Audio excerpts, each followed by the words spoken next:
Eagle Gardens. Eagle. Oh man, totally bots that shit up. Hello, I'm Eagle Gardens, Eagle Gardens 1 on Instagram, and this is fucking talking shit with Eagle, episode 389, the wormhole, a total botched beginning to this episode. Where's my mind at?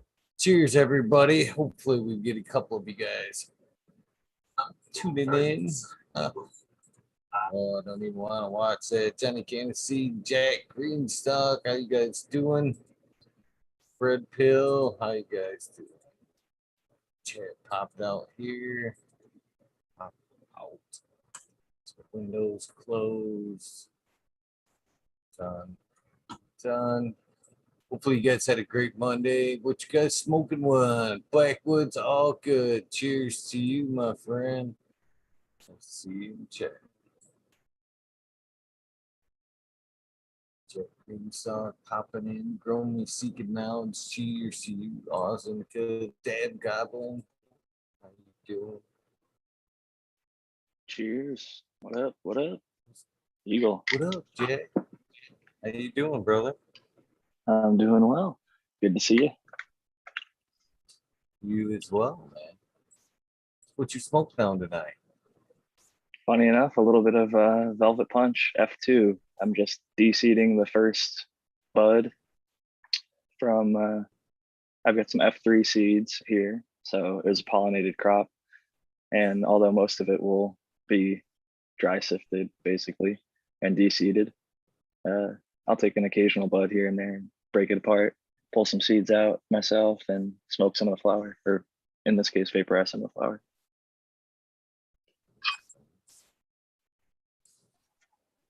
I enjoyed it. I actually got, I don't know actually what, you know what they are, but the seeds from the Velvet Punch. Actually, going into flower here real soon. I did drop 3 of them just to see. What was that? Why Did you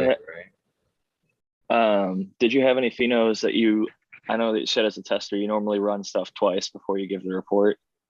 Did you keep any cuts of the Velvet Punch that you ran a second time? And did you notice any difference from seed to versus from clone? And cheers, Johnny. I did not snag clones off them, to be honest with you. And I was kicking myself because I did enjoy both phenos that did. I had problems with, but yeah, just things went sour with the cloner at that time. So yeah, I didn't. Unfortunately, not. I didn't get cuts of that or the Monte Delight either. So nothing from that time. It's all gone. It's all gone. I was just listening to you talk to Canna Queen about that event because I was finishing part 2 of the 420 episode. I watched all of part 1 and I'm like 90% of the way through part 2. So good stuff to rewatch.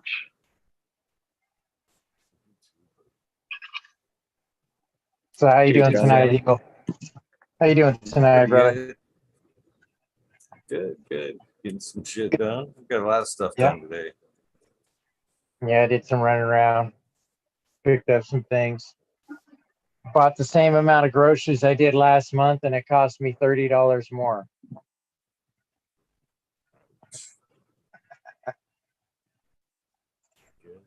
Good. Looks like shit's going up. And good old Jay Powell will say that there's not inflation yet, but it's here for sure. Lumber and a whole bunch of other stuff. But like Eagle's saying, there's people that are sitting on lumber. Oh yeah, you'd have to. I mean, yeah, there's people right now that talk. Normally, if they would recommend you do some remodeling and stuff like that. They're telling everybody, yeah, I wouldn't even step into it just because of the costs. It's changed so much. It's just way out of proportion. So that's going to slow a lot of stuff down too. I saw something today that kind of freaked me out and tripped me out at the same time. there was What's a, that? there was a lady that went up onto a porch and started giving this guy a hard time, right? And another lady comes out of the house and starts yelling at that lady. And for whatever reason, what happened, I'm not sure. But the next scene that you've seen, she's sitting out on the front on a lawn chair, looking at the house, the lady that ran up on the porch. And you can see inside the doorway that there's flames. This lady literally set the house on fire with people inside of it. It's crazy. Sad. That's what I'm saying. Yeah. I mean, that's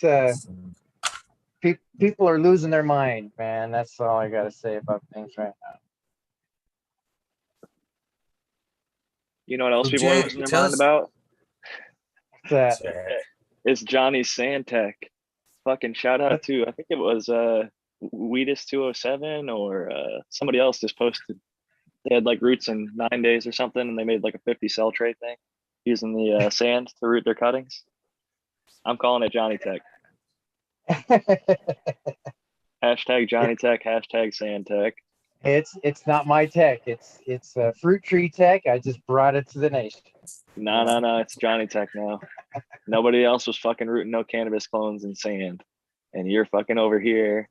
When you pulled that 7 day, your second result was even better and it was faster than your first result. And Yes. your reaction to when you pulled that clone out of the sand and we all saw it fucking just rooting out the sides, that was some convincing shit. I'm like, I have no reason to turn my cloner on again. Like, I'll pay more than $5 in electricity over the lifetime using it and cleaning up collars and all that bullshit. I'm like, I might even fill the bottom of the cloner with fucking sand and then That's what I'm saying. stick the cuts right in there through the collar because I got those permaclone collars, so they're easy to keep clean and it'll keep the Yeah. moisture in there. Yeah, that's cool. Yeah, I Wanna got try that? another bean. I got another bean popped out over here in the sand. So it works. It works for the sand. I mean, it works for the beans too. So I got 3 sprouts that came out of the sand already, and I've already transplanted those. And the way I did it is I just took my spoon into the bottom of it. I think from now on I'm going to use a screwdriver, a flathead, because it's a lot narrower.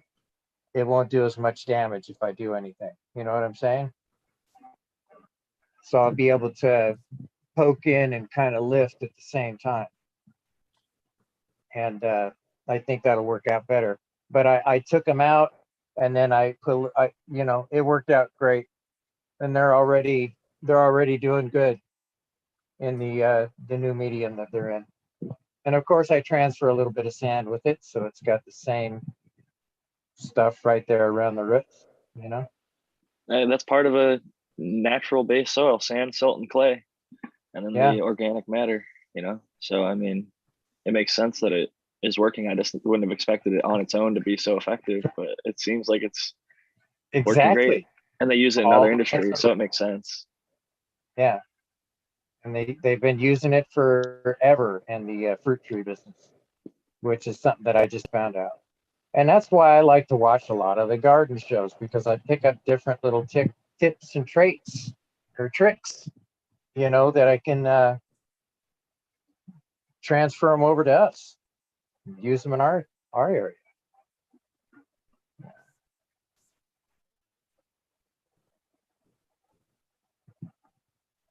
I like thinking outside the box. And did you guys happen to check out Las Vegas book? Oh gosh,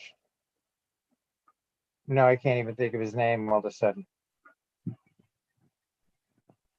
Anyways, he built a sift machine.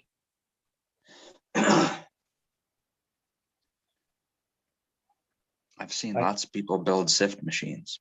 Well, the way this is built is it's on a motor, and it's got 2 containers, and the motor has a shaft going through it with a container with the with the sift aligner on the outside of it. You put your frozen material inside of it and it turns it on, and it sits there and it turns really slow, really quiet, and it collects the sift out of it.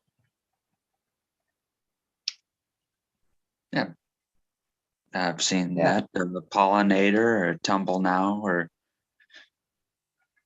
I thought that was really ingenious that somebody's thinking outside the box and making their own little thing. All into that kind of stuff.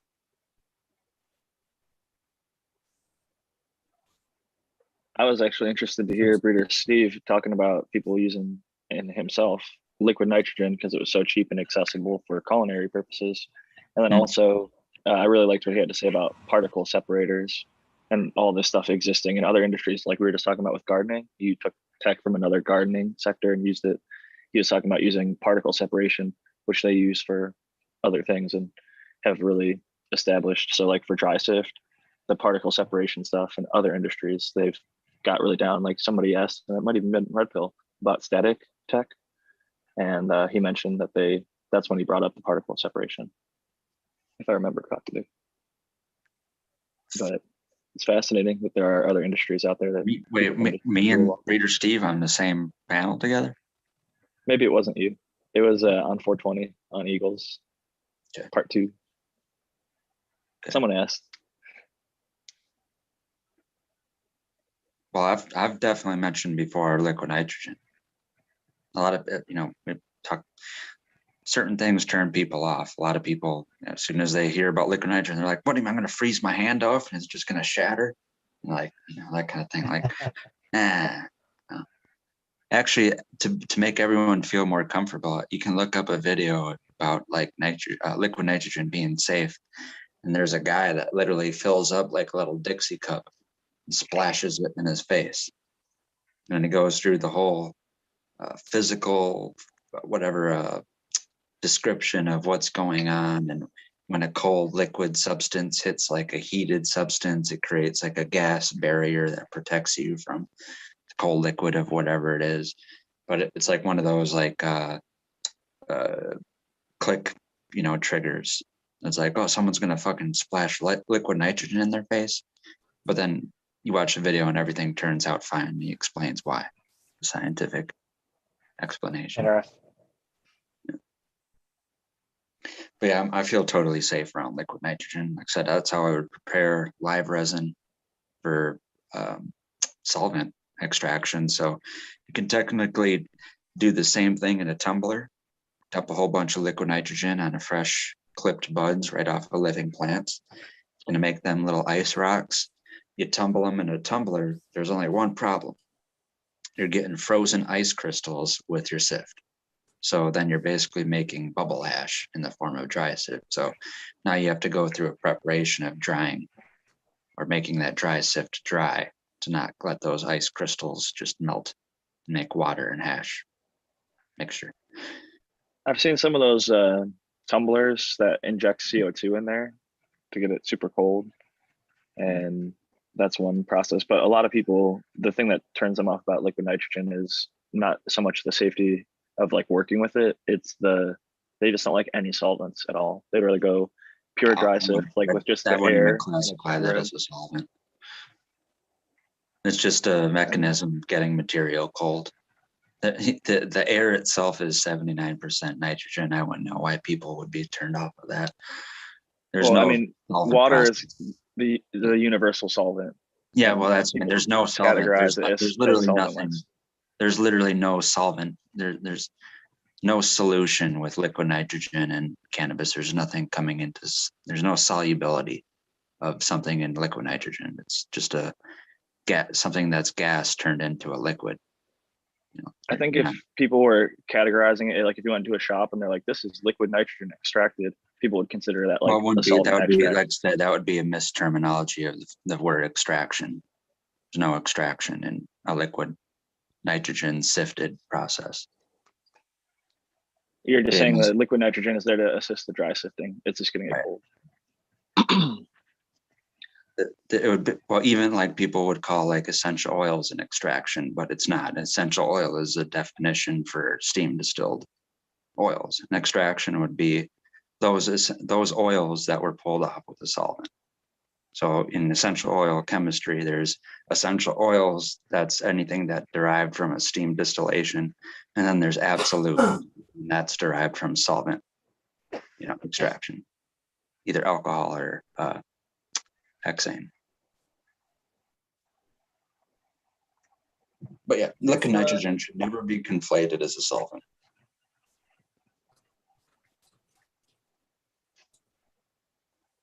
So I got me a leaf that's got a little bit of, or one of my plants got a little bit of albino stuff going on it.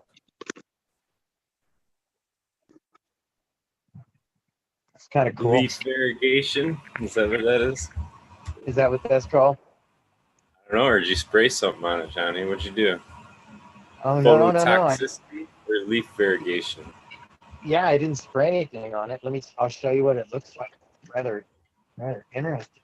What's up, Smileys? How you guys doing? Good.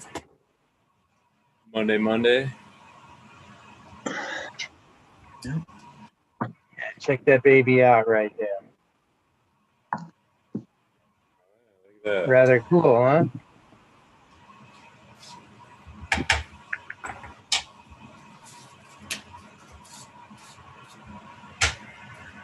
Pretty cool. I like that stuff. Anything weird in the plant, it belongs in my garden. You know? What Yeah, strain? freak show. Yeah. Not the strain freak show, weird, but it's good. you're gonna have Johnny's crazy Yeah. campus house or something. Well, I got my crazy hazy in the corner over here, and that's from one of mine that came up looking like a cauliflower, so it turned out pretty good. It's got a nice flavor, good hit.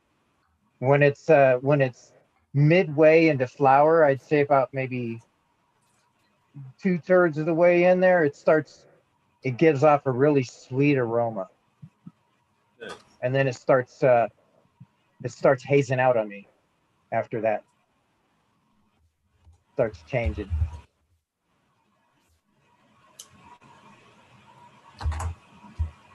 But it has a nice fruity, sweet flavor.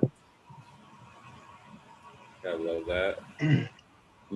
I rolled up some blue lime pie. I'll smoke some of that here. Yeah.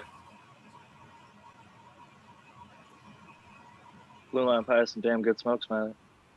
It is. Dude, it's Anybody's- it is, man. It's so unique. Still one of my favorite.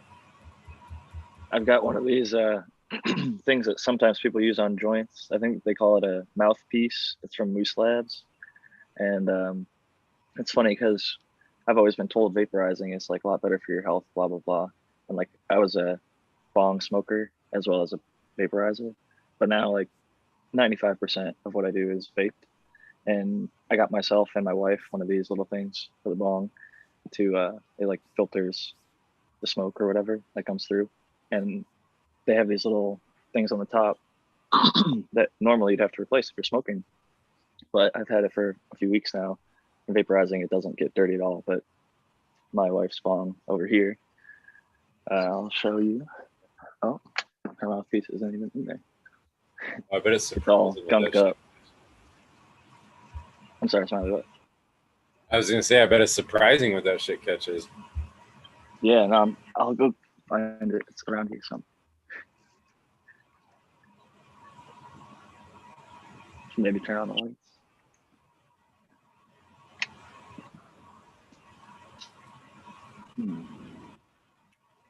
Cheers. What up, Smiley? Too much, man. It's getting some. I'm on here with no internet service, so I don't know how it seems to be working pretty well right now. But I'm on my hotspot on my phone, so we'll see. Oh, nice. How many trees did you have dropped?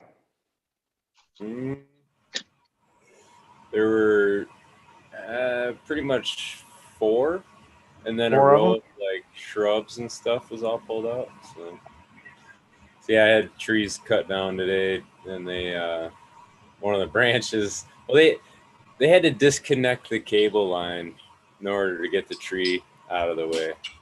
So In one way or another.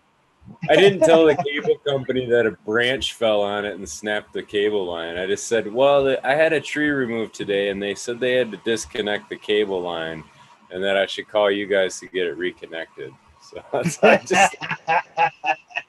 It's a good way to put it. Otherwise, man, they're gonna freaking charge me for that shit. Don't guarantee, but I'll have to go back to the tree guy with it, but whatever. But I don't know. It's a reconnect. That's it. Yeah, reconnect. So I thought it was anything on the inside of the house was your responsibility. Anything outside the house was theirs. It might be. Hopefully that's it.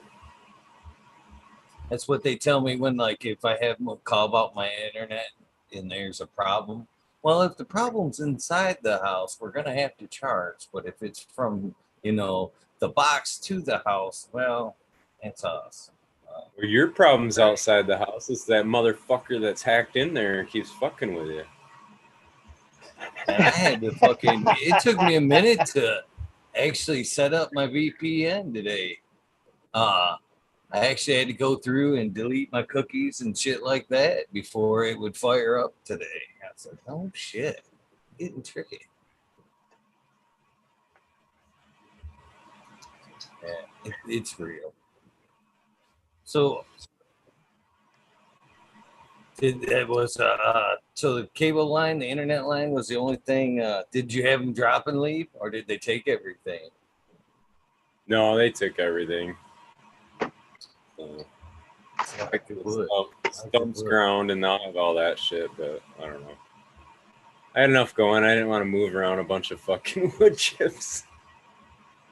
I just didn't feel like dealing with it right now. Like, I don't know. Just take them. We'll get them later.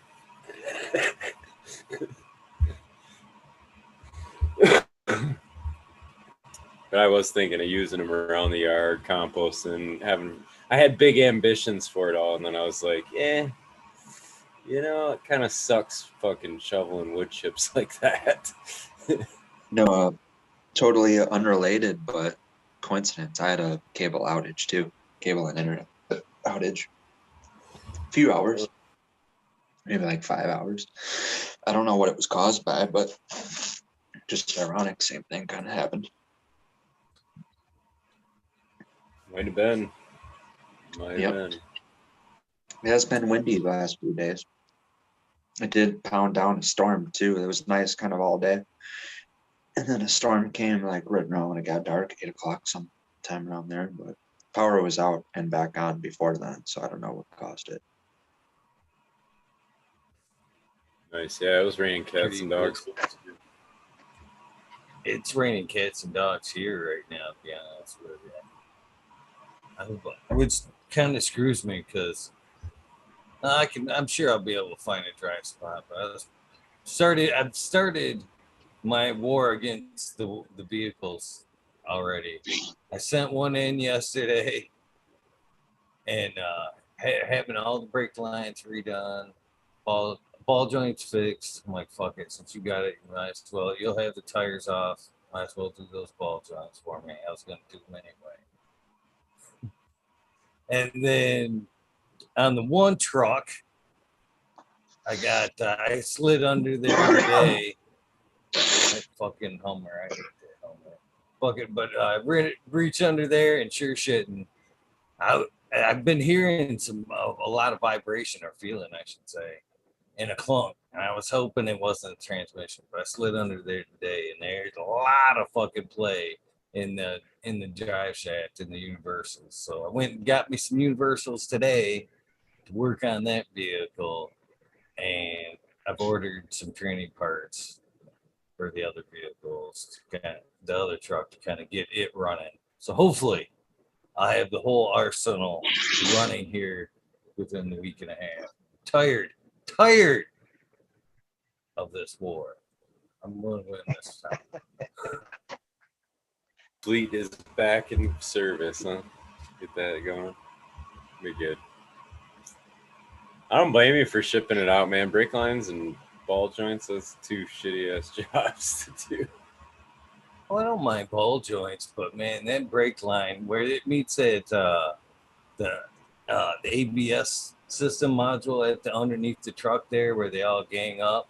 Man, that was a clusterfuck. I could just see it. I could just see the rust. And I actually pinched off the line today and fucking drove that fucker to it. I got under there and I fucking fouled it all the way back. I'm like, I don't know if this is it. It could be gas line.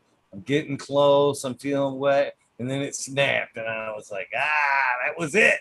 I pulled that motherfucker down and it broke like 2 times in 6 inches. Snap, snap. And I've got the guy on the phone and he's like, well, maybe we could do the one.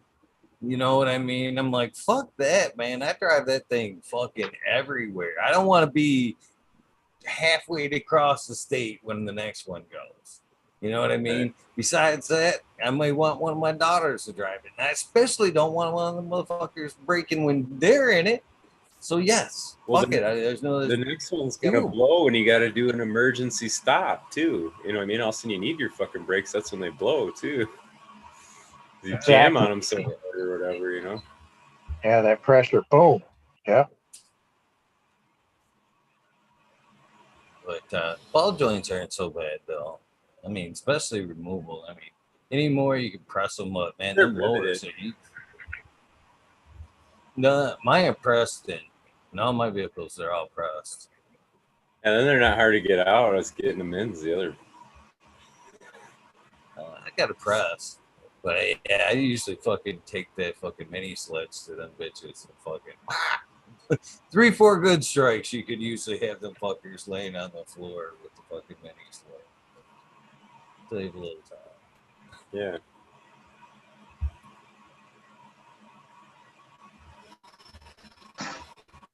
Well, I picked up my dry stall today. For your car? No, for the pumice rock. The pumice rock, you know, that I was talking about. Oh, that's right. That's going to be my next.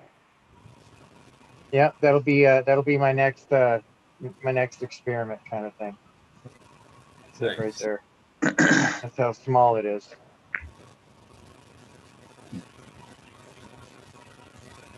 Very light. Cost me $20 for 40-pound bag. From where? So I guess you could say it's from a horse place. Horse place. Interesting. Oh, yeah, feed. You think that's like a feed? Do you think that's something a quarry would have? I'm surrounded by quarries. So I always wonder, like, what kind of rock and what kind of aeration and all that, what kind of rock dust. Crystals, they're quartz quarries. Crystals. There's crystals all over the damn place. It's littered with crystals. Well, I would go down there and scoop up some and give it a try. Yeah.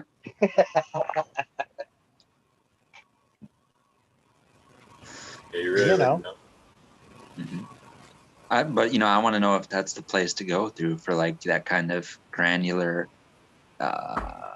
soil aeration / what you're using it for / hempy, whatever. If it is lava rock, if it is pumice, if it is perlite, anything like that, or a substitute thereof, there's got to be something good to use. Or just pure rock dust, and like I said, it powderized and ground down to dust. Yeah, I don't see why I couldn't take this stuff here and just add it into my soil as well. Mm-hmm. Seems like it would work okay. But I'm gonna try doing a container with this stuff in it and try doing a rooting in that one as well to see how it does for some clones. Mm-hmm.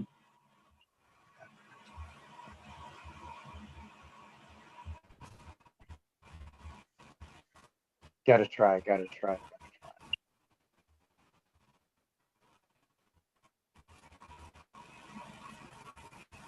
Did we lose you, Smiley? No, I'm just in the chat. Oh, okay. Just typing in chat. I was answering Mr. Scotto. Sorry about that. Not Japanese, I guess. But the about plant count, 4x4, if you'd be better off with 4 plants, filling I strog, I or think having it's 6 plants in there. And I think his name is I think the more plants you have, sorry about that. No, I interrupted on you. I was blowing out. Go ahead, Smiley. no, I was just gonna say I think the more plants you have, the better off you're gonna be. But I think there's also a limit on, the amount of light and the amount. There's other variables in that too. So, the old saying used to be watts equals yield, but I do think there is some thought to the number of plants in the soil and the volume of soil or growing media. But I know cocoa guys will yell at me about that because they grow them in fucking solo cups all day long. But I was gonna say a you get, plant. as far as yield goes, I think the more root space and the light, you're gonna do that. Or like I said, if plant count isn't an issue, then just see a green it. And what space was it in? 4x4? 4x4. Yeah, dude, I would just put like 6 or 8 inch pots in there, do like 25 or 36 plants, if you don't mind having that many clones to take. I think at one point And it then weed becomes through 'em, equal. right? You can either grow one huge plant under a light and strog it, you can grow a whole bunch of plants under a plant. But at some point my OCD kicks in and it always has to be congruent or uniform. So it has to be 1, or then it has to be 4 plants, or then it has to be 16 plants, or then it has to be 25. It can't be an uneven amount of plants or plants staggered or something like that. So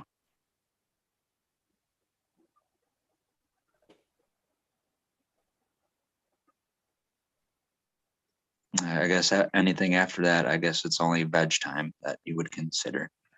You grow on 1 plant under a light, the longest amount of veg time. You're growing 36 plants under a light, no veg time, right from clone.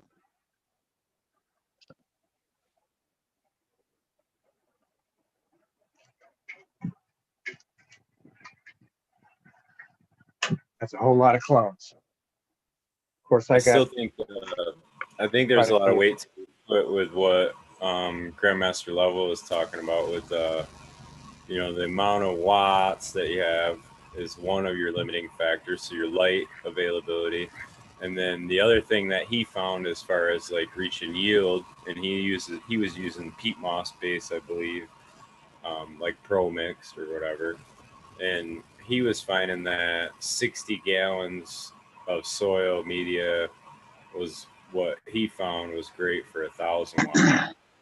So that would Yeah. translate into like whether you were having, you would have like 4 15-gallon pots versus we've talked like about this before. 10-gallon pots. Like Me and 9, 7. me and Surrounded by Keith were actually on GML's, I don't know, first 5 or 15 lives that he ever did.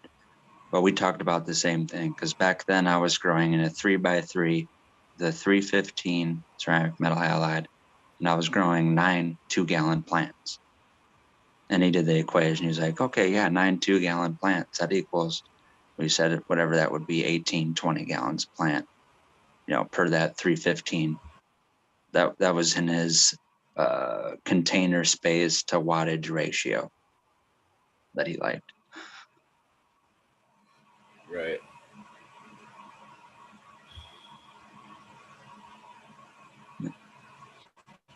Yeah, ideally it didn't work out, but ideally, I don't know, I forget what the grams per watt would be, but it would be actually around just a little under or a little over. It'd be like 440, 450 grams from a 315 watt ceramic metal halide in a 3x3 from 9 plants in 2-gallon pots.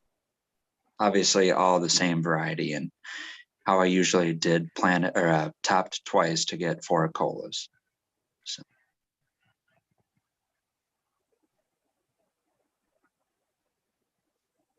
Cheers, Indra. I hope you're doing well. I just seen you were in chat. No, no. Looks like he is most definitely come back there, but man, still, hopefully you are doing well, sir. If you want to join in, you do have that number, Indra. cheers. Oh, what the heck is that? Is That's that the big chatter? old flab. Yeah. Dang, that could be a what, a coaster.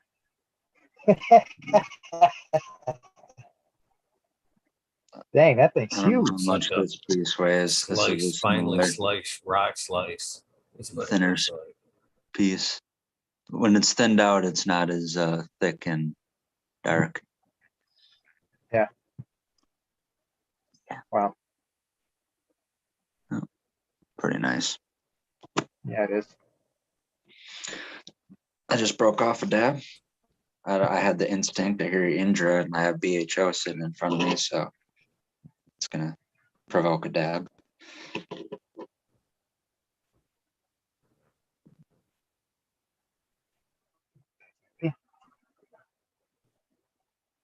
So, Jack, Yep. you never really did get to tell us grown and all that. I mean, you briefly touched on it, but you didn't really get too much into it. How was all that? I didn't really hear what you said. It kind of cut off a little bit. I heard I said last time I talked to you, I was asking you about the honeymoon there, basically the second anniversary.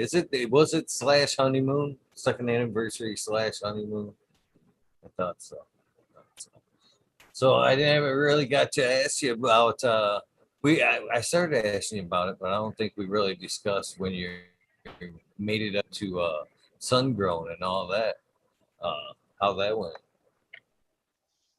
so we stopped at Sungrown's for a couple hours, smoked a few joints with them, got to hang for a bit. We weren't planning to stay there for the night or anything. It was just on the way through, but it was really nice to meet him. He was extremely generous. He hooked me up with a few different varieties from Humboldt Seed Company, one being Jelly Ranchers, another one was like a garlic something, but super excited to pop those at some point. He was a very gracious host. I got to meet his lady and Vigo, his giant dog, and then the little dog that I can't remember the name of, but it was very cute. And saw his. It was cool to see his whole setup. Like his 6-plant grow is so much larger than my 6-plant grow would be because he's outdoor, and having a 100-gallon pot, seeing where it came from, and like he had like a baseball bat club from one of the stalks that's like hanging on the wall. Like he has like his computer set up or whatever, and like right next to it, this thing, it's like bigger than my head, the stalk.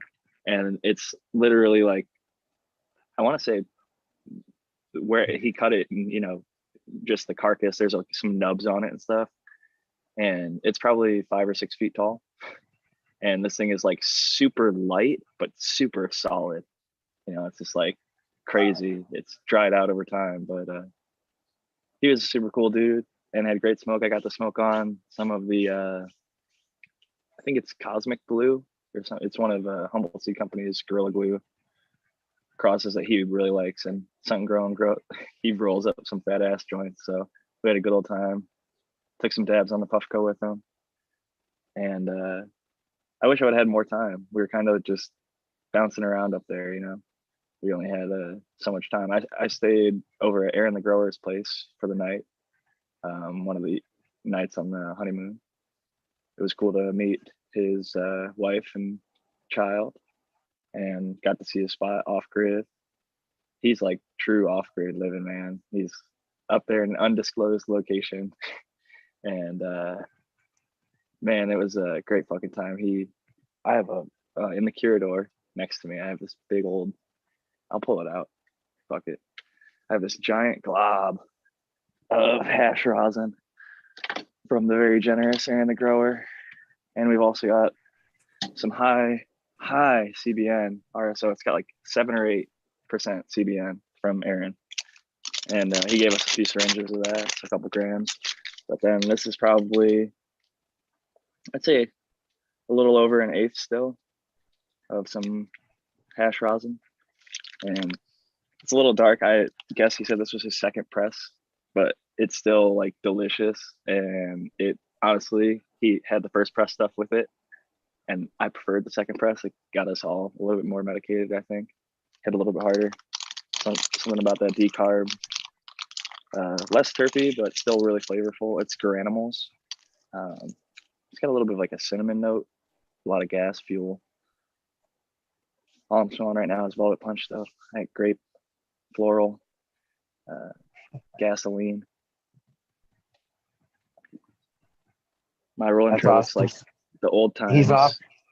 Got When you're seeds. saying he's off grid and everything, that means he's completely solar and he's got a Not well and all solar. that stuff. They use diesel actually because they get really really? cheap diesel.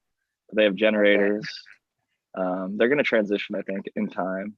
But like, I don't want to expose too much Oh, for no, legal that's okay. reasons. But yeah, they are, like I said, like I don't want to say more, but man, it's fucking cool to go. They're up living there a and see those dream. trees. Yeah. Right? Living a Yep. dream. Yes. And being responsible with the land, like taking care of the land and like doing things. It's not like they're using more than they need. They're actually living very efficiently and growing a lot of their own food, and just like the plot he lives on and the people. It's just a really cool setup. So I was very fortunate to meet him. I also got to meet up with one of the people I met. This dude's name is Going Scotty on Instagram. He I don't want to disclose where he is. I'll say like around San Francisco or Oakland is a big enough area. But we met him when my wife won a giveaway to meet Tommy Chong. And we went up to LA and smoked out with Tommy Chong for like 3 or 4 hours at Lowell Cafe. It was like the best day of my life until the wedding and honeymoon. Right? But man, it was cool because we have kept in touch with a few of these people in that group that we all got to meet Tommy Chong together with. And we're like, hey, we're coming up north. And this one dude was super cool. And he's like, if you're in this area, let's link up. So we did. And I got to see his place, and they invited us in. And his like smoke room is like a fucking glass shop. You go in there and he's just got bongs, stab rigs. Like he has his whole closet. You slide it open and it's just like fucking bongs he's not even using, and just like filling it up. And I just he had good music, good vibe. His wife's super cool too. I had met her at the Tommy Chong event. We were actually sitting next to each other because it was no +1 at the Tommy Chong thing. And I grew my own, brought my own in. And I was sitting at the bar and I had some pre-rolls of my shit. And my wife came over and took my jars and showed them to Tommy, and he smelled it. And like they actually captured the reaction on video. He's like, like he like really was like enticed by it. So then we let him smoke a few of the joints. He's like, this is really good. My wife's like, oh yeah, my husband grew that. He's sitting over there. And he's like, tell him to pull up a chair. And like all the other people who were there with their significant others were like kind of like scowling at me like, this motherfucker's gonna get to go. And it said no +1s, but I wasn't gonna like say no to Tommy Chong. So definitely sat down and smoked some joints with him. He tapped out after like probably 3, maybe 4 of them, but he smoked with us for a good 2 or 3 hours and hung out for like 4, took pictures and everything. It was a unforgettable time. Good time. Completely good time. That's a Oh, yeah. memory right there. Also got to stop at Dr. Green Thumbs in Slimar, his first ever dispensary. Pick up some Oz Kush, which is OG Kush crossed with Skittles. It's pretty good shit. I should show off what the concentrate actually looks like. Maybe I'll take a fucking dab. Oh, got too much light coming on, or maybe not enough. Let's see.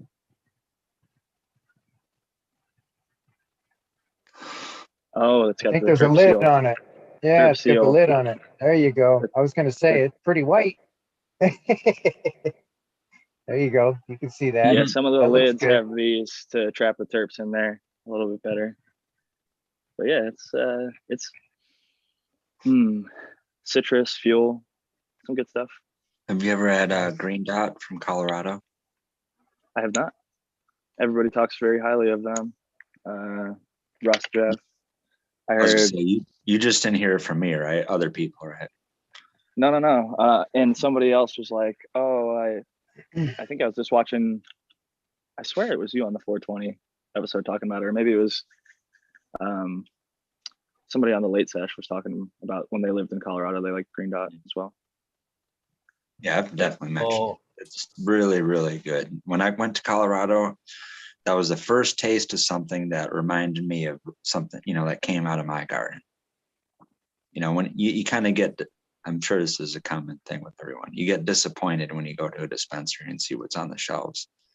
So when I found something that was satisfying, like I said, came from my garden, that was kind of what got me hooked on that.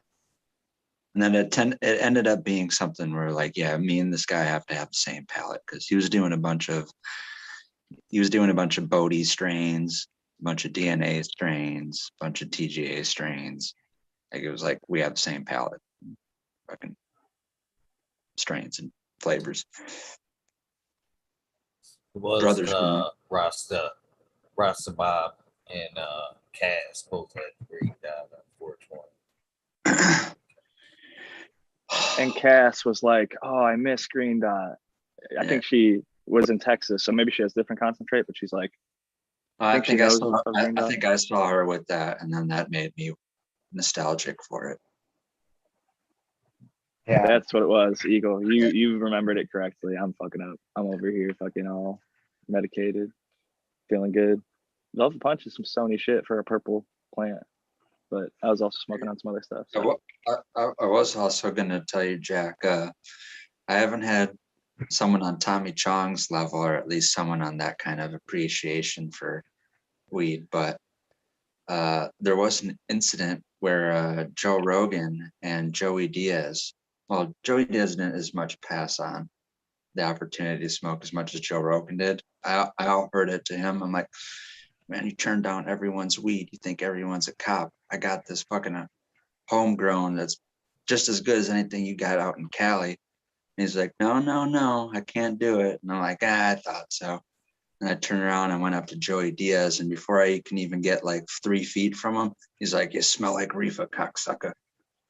So I'm like, "You can go out in the back and smoke if you want to." And then I don't know, something ended up happening where there's a security guard, and me and my buddy ended up like escorted out of the thing. I think we were too open offering the weed to Joey Diaz and Joe Rogan, but that was in Milwaukee. If that would have happened in California, it would have been all right, I'm assuming. Was it legal then or not? No, it's not legal That's at all. what I was It's wondering. technically right now, up until like the last couple of weeks, decriminalized in Milwaukee. But no, this was not legal in any sort and shape at this time. But I even brought OG for him. I had some kosher kush. Like I said, I You planned would- it out. I would have made sure it wasn't sealed, because I could see, like, honestly, like, say out front or in like public eye, being like, especially it being illegal. Whoa, no, thank you. You know what I mean? But Yeah. like, if it smelled good enough, be like, yeah, meet me out back. But there's one more thing on top of that. Not only was it noticeable by smell, I was wearing a Gage Green shirt that said "Always running dank," and had like a little cartoon character with a big ass jar of weed, like unscrewing it and running off. So I was pretty out in the open there. This is 1 month, about a month and a half before I got busted in 2013. Feeling pretty brazen at that moment, huh? If Joe Rogan would have known any better, he would have took me up on that offer, because I offered him some of the flamest weed I've ever grown. So, and Joey Diaz, like he passed on it, but he's definitely recognized it before I even said anything to it. You just smelled it wafting off to me. And it was a That's thing cool. where Joe Rogan's kind of weird and more social, and like I went up to him, and the first thing I said was like, "I love you," and he like reached his arms out. He's like, "I love you too, buddy," and we both hugged in. And then that's when I said it, like offered him the weed, and we took a picture. And then I turned around and went up to Joey Diaz, and I kind of did the same thing. Like I went up to him like, "Joey," and then he just had his hands in his pockets, and and then he didn't even move or flinch. He's like, "You smell like reefer, cocksucker." And I'm like, "Oh wait, I probably shouldn't have just like ran up to Joey Diaz and tried to grab him in for a hug, you know, because he like said he's as real as he comes off in the podcast. He's like, he's not hugging fucking strangers and shit like that." But previous to that, I went to a show and I got to smoke with Ari Shafir. People know who that is. He got to smoke my Flav, or the Flav from Subcool. I grew that out. Actually, two. I gave him a nug of Slee Stack OG because the same thing happened. Like they were both, you know, LA or California comedians. So in this particular time, I luckily enough had an OG, and I wanted to give them both something that they're used to in their state. And I wanted to be like, "Hey, yeah, you came out here to Wisconsin, and I got something just like home, right where you came from." And I gave Ari the Slee Stack OG nug, and then I got a grinder from him, and he signed it, and he said, "Thanks for the weed." I have that somewhere around here in storage that I could dig out. But yeah, we smoked the Flav before and after his show. That was a weird thing. That was like a thing where my buddy who lives, he went to Milwaukee, UW Milwaukee, and he was in the part of the city where all the kids that go to that school live in or rent, you know, houses in, and that's where this little tiny small comedy club was at. And so he told me, he's like, "Hey, this place that Ari Shafir is going to be at is literally just across the street from where I live. You want to come up here and go to the show?" And I'm like, "Yeah, sure, pick me up." And I'm thinking, well, man, you know, I'm thinking like everyone thinks of it as like I do, and like, oh, here's a big podcast star and a you know popular comedian. And I'm thinking of it. This is before like a lot of those people's stardoms. And I thought it was going to be packed, like it was going to be hard to get into, like wasn't even going to get a ticket to the show, let alone get in the building. And it was the complete fucking opposite. We not only was it no one there, but it was just the people that ran the venue or the bar and the theater that it was, and Ari Shafir. It was the door guy, the couple that owned the building, and Ari Shafir. And me and my buddy walked in there. And the reason on our way to go up there, he landed and he tweeted, he's like, "I'm in Milwaukee, someone bring me weed." And I'm like, "Oh, okay, I'm going to be that guy." So we went up there, and I'm thinking like, man, I'm not even going to get to see him, let alone get him to try my weed. And it was so awkward because it was completely vacant, and it was just like me and him. And that we immediately, the people that own the place and my buddy and me and Ari, we went into the back, what's known as the green room in the comedy thing, where everyone just chills and prepares to go on stage, and just sat there smoking joints until the fucking show started. And then after the show got done, after it was all packed, like the bar and the theater area was literally jam packed with people. And the opener and the middle act, and then Ari all went to the back with the bar owners and a couple other people, and we all started smoking joints again. And then me and my buddy were like so ecstatic from that experience. We went back to his little studio apartment and had his buddy come over for another sesh, burn more joints. And we were like talking and yelling so loud. We were so excited. We're like, "Well, this happened and that happened, and blah, blah, blah." And then the people in the thin ass studio apartment things were probably getting so annoying. We're like, "Oh, dude, we got to go. We got to like leave." And like, cause this was in Milwaukee. I'm not too far away. And so I'm like, "Well, we can just crash at my place." So then we hopped back in my buddy's car, went back down to a diner near my house, ate, and then like I was feeling so happy and stuff, I left like a big tip for the waitress at the diner. then went back and crashed, and it was, just like one of those best epic nights. But got Ari Shafir to try some TGA weed grown by me back in the day. Awesome. That's a good experience. Mhm. I don't Hope that have didn't any. take up too much of the wormhole to discuss that, tell that story.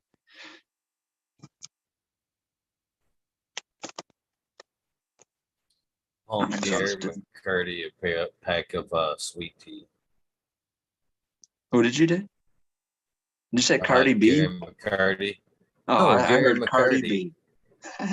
No. Gary McCarty. Hockey player, man. That's Cardi cool. B. It would have been probably maybe just as impressive, question mark.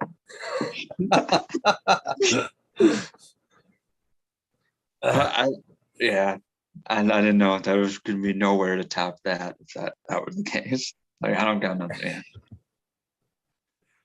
I would go on to there. Now, that's a really big highlight. I like that. I was just talking earlier. That's something that I really want to get to the point of. Want to share an experience with you guys. I want to get back to the point where I got some really good weed that I'm satisfied with and really impressed with, and go to an event or share it with you guys and have you guys, sample it and see if you feel the same way or have the same reactions that my buddies had back in the day that I shared with, and a lot of, same situation. Like a lot of people I would smoke with back in the day would be like 10 years older than me and have 10 years more experience. And then they would tell me I did a good job and it would make me feel good.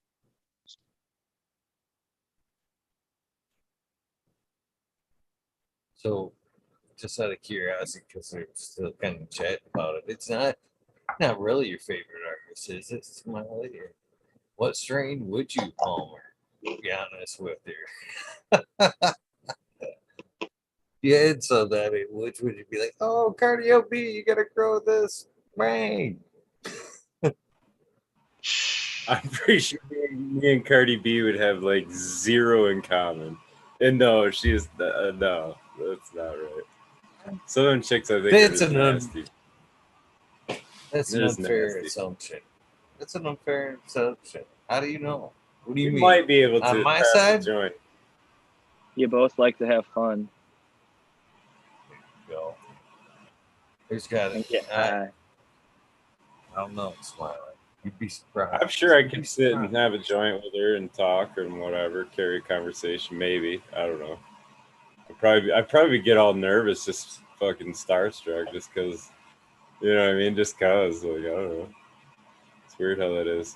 You'd be like Eagle trying to handle the gift basket. Yeah, pretty much. Turn 3 shades of red, fucking real quick. That was the deer in the headlights night for sure. Yeah, definitely. So March is terribly grilling him on awkward in part. 420, not letting it go. Terribly awkward, mainly because Lexi was in chat. Was a good awkwardness on that. I mean, there was just so many reasons why that whole better forgotten, better forgotten,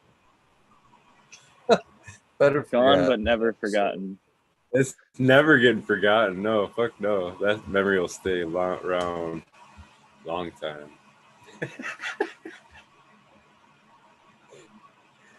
Oh, shit.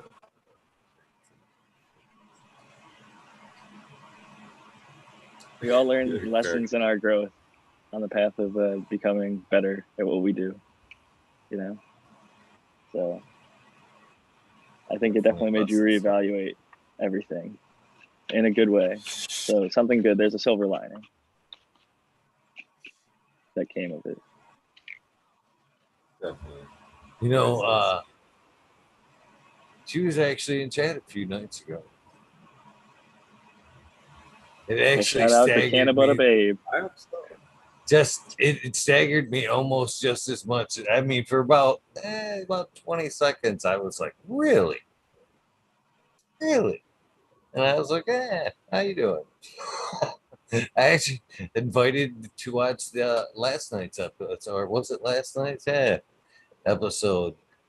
Uh With the Carol Ann. next yeah, yeah.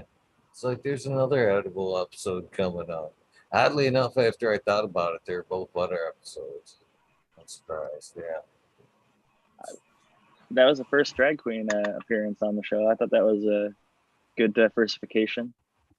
Smiley and I were talking about that's like something new and exciting for the show. I thought it was a great episode.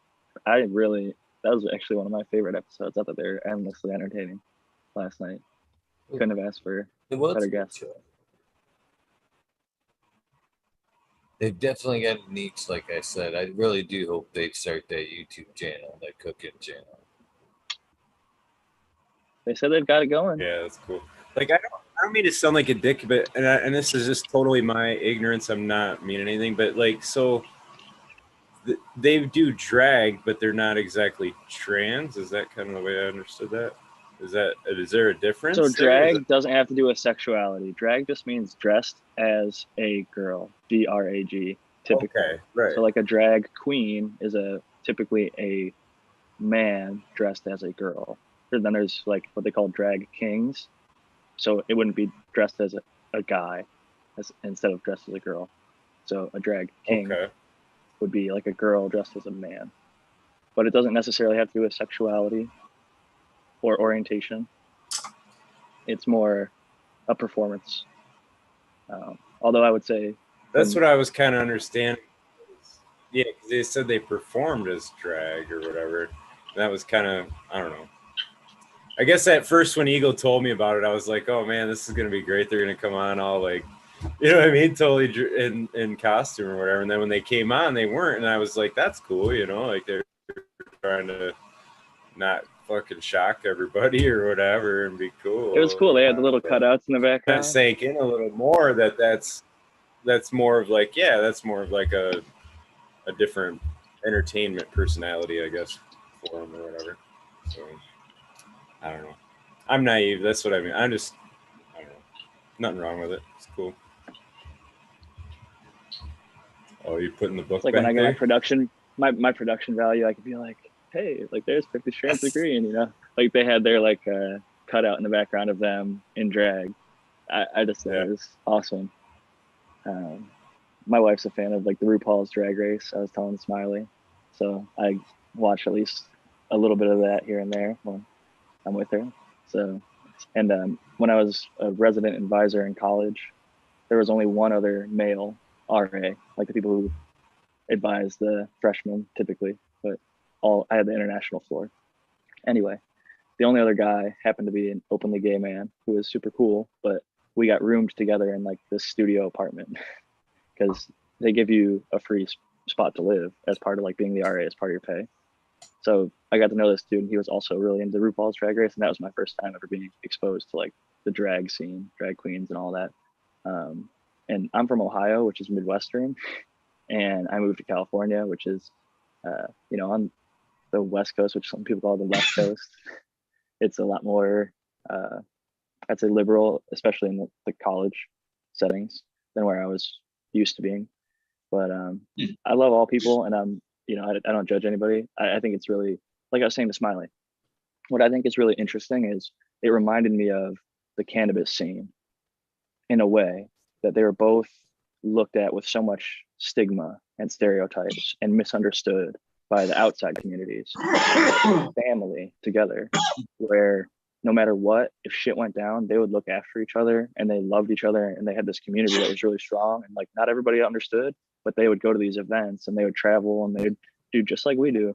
And a lot of people looked down on it for a long time, and now it's more becoming like accepted. And I'm happy for both communities. I'm happy to see them do well in the cannabis community because it makes sense. And that's like we like it flashy is so shit. true too, Jack. Like we say, there's so many similarities. Like you know, like you were saying, you knew your roommate or your whatever. If you had a friend that was happened to be gay, it just automatically meant, oh, you know what I mean? Like back in the day, it was like, oh, you're hanging out with him, you know, so now you are. And if you think of it, it was the same way with weed, right? Like you would be like, people be like, oh, you're hanging out with that kid? He smokes weed. There's You know, what are multiple you smoking forms of weed the too, or closet. whatever? It was like the automatic assumption that, well, why are you hanging out with so and so then? You know? Yep. I mean, I think that Rick, I should say Mr. Soul, says it well, that like maybe it's a little insensitive, but he says weed is the new gay. And it's like you're coming out of the cannabis closet for a lot of people now, like professionals that come out of the closet. Yeah, I mean, that's how I was just saying. It's just there's more than one definition for a closet to come out of. So I definitely think that both communities understand what it feels like to be the misfit and to be like looked at as like lesser, and have this community that we all understand. And you know, I'm almost happy. It's a weird thing to be happy about, but I'm just glad there's more people that look at it as a discrimination thing. And we're as weed consumers, weed growers, weed enthusiasts, we are discriminated against for a long period of time. And now, because it's becoming cool, it's less discriminated against. It depends on where you live. I mean, they're still locking people up. I'm a big fan of the Last Prisoner Project. Until there's nobody locked up for cannabis, I don't think that we've won this fight. We're far from. You don't have to explain that to me. Well, I'm just saying. Yeah. But the picture you're kind of painting is that we're moving into the direction. I get that it is becoming more legal, but there are still lots of people. It's not for me right now. I'm envious of all you guys. Well, I moved here, man. I'm a cannabis refugee. I chose. I left my family. I left everybody behind. I got the fuck out of Ohio. Too. I lived in Colorado for 6 years. I'm only back here in Wisconsin because of COVID and plus other circumstances. Same thing. So. Refugees. Like you use that term, and I used to be ashamed to use that term because other people would get offended in the same way that you don't have PTSD. You don't know what it's like to go through, you know, X of whatever I went through. Even though I do have PTSD, and I am a cannabis refugee. I don't like being discounted in those kind of, you know, ways. Yeah, I mean, when I got arrested at 16 for 0.2 grams of shake in a bag and got my ass kicked while I was cuffed by the cops, and then there was no repercussion at all. Like they didn't give a shit. Like, and you heard what happened to me. The judge signed a warrant for resi toothpicks. They watched my house for a week to try to find people leaving my house to pull them over to see if they left my house with weed. It didn't happen because that's not what happened.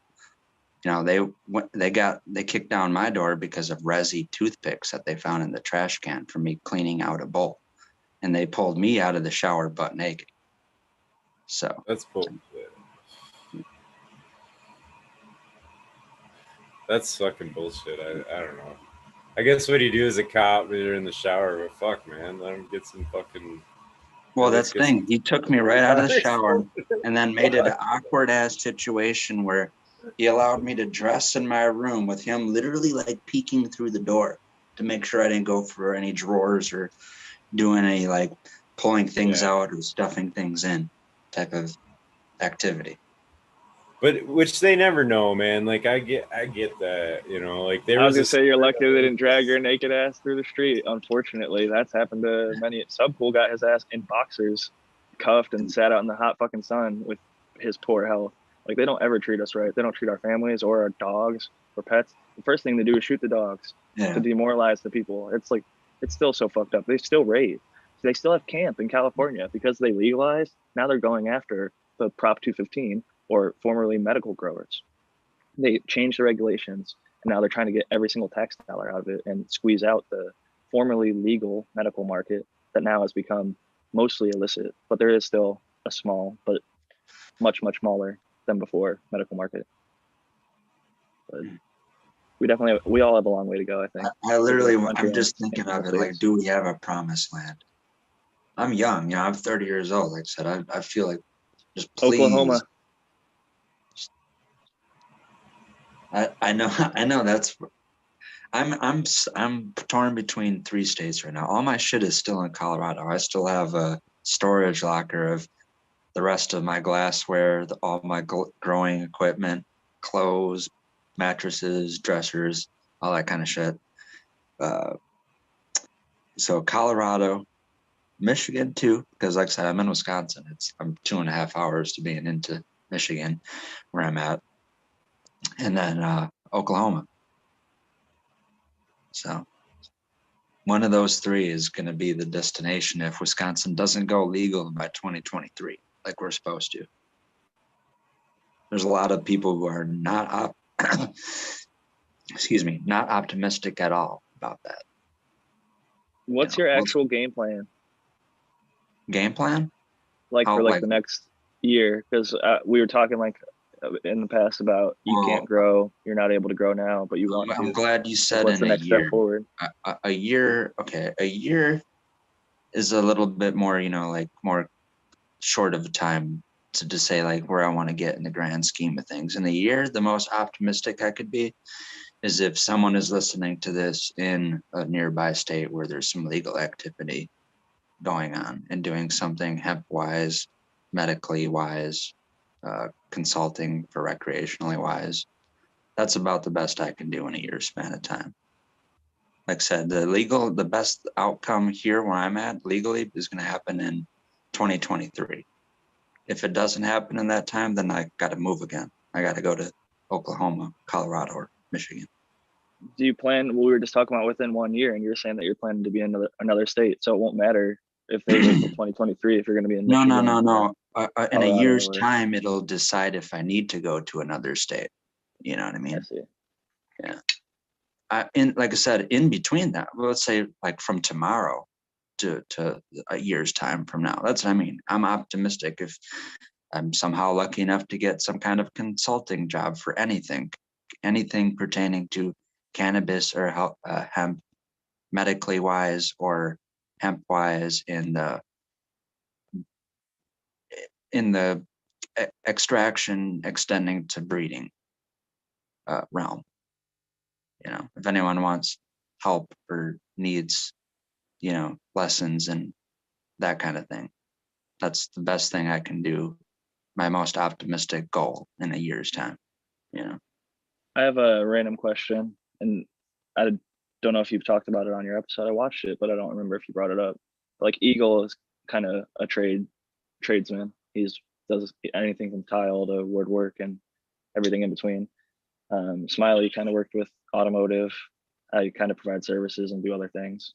What's your like non-cannabis job, or what has been your profession or work experience? Like, what would you do outside of cannabis if you moved? Experience where the only 2 things I did for work was help my dad with carpentry, building decks, gazebos, garages. And then I have a cousin who he was a motocross and supercross dirt bike racer.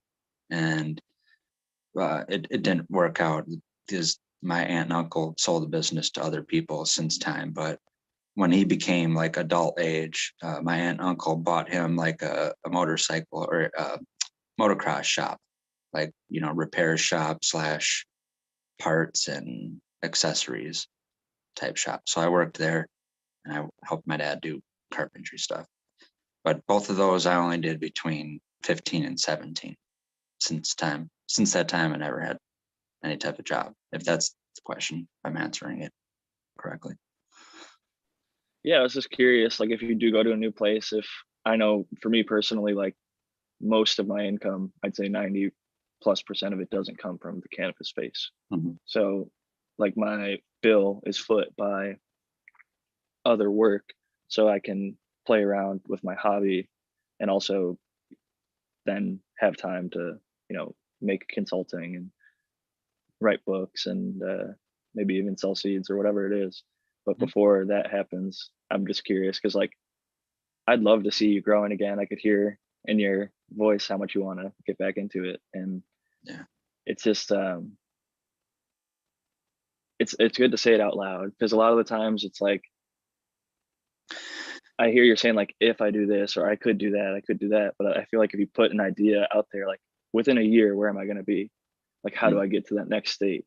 Like, what are the actual steps? Like for me, when I heard you say that you have glass in a storage unit in Colorado, I'm like, damn, he's paying for a storage unit every single month.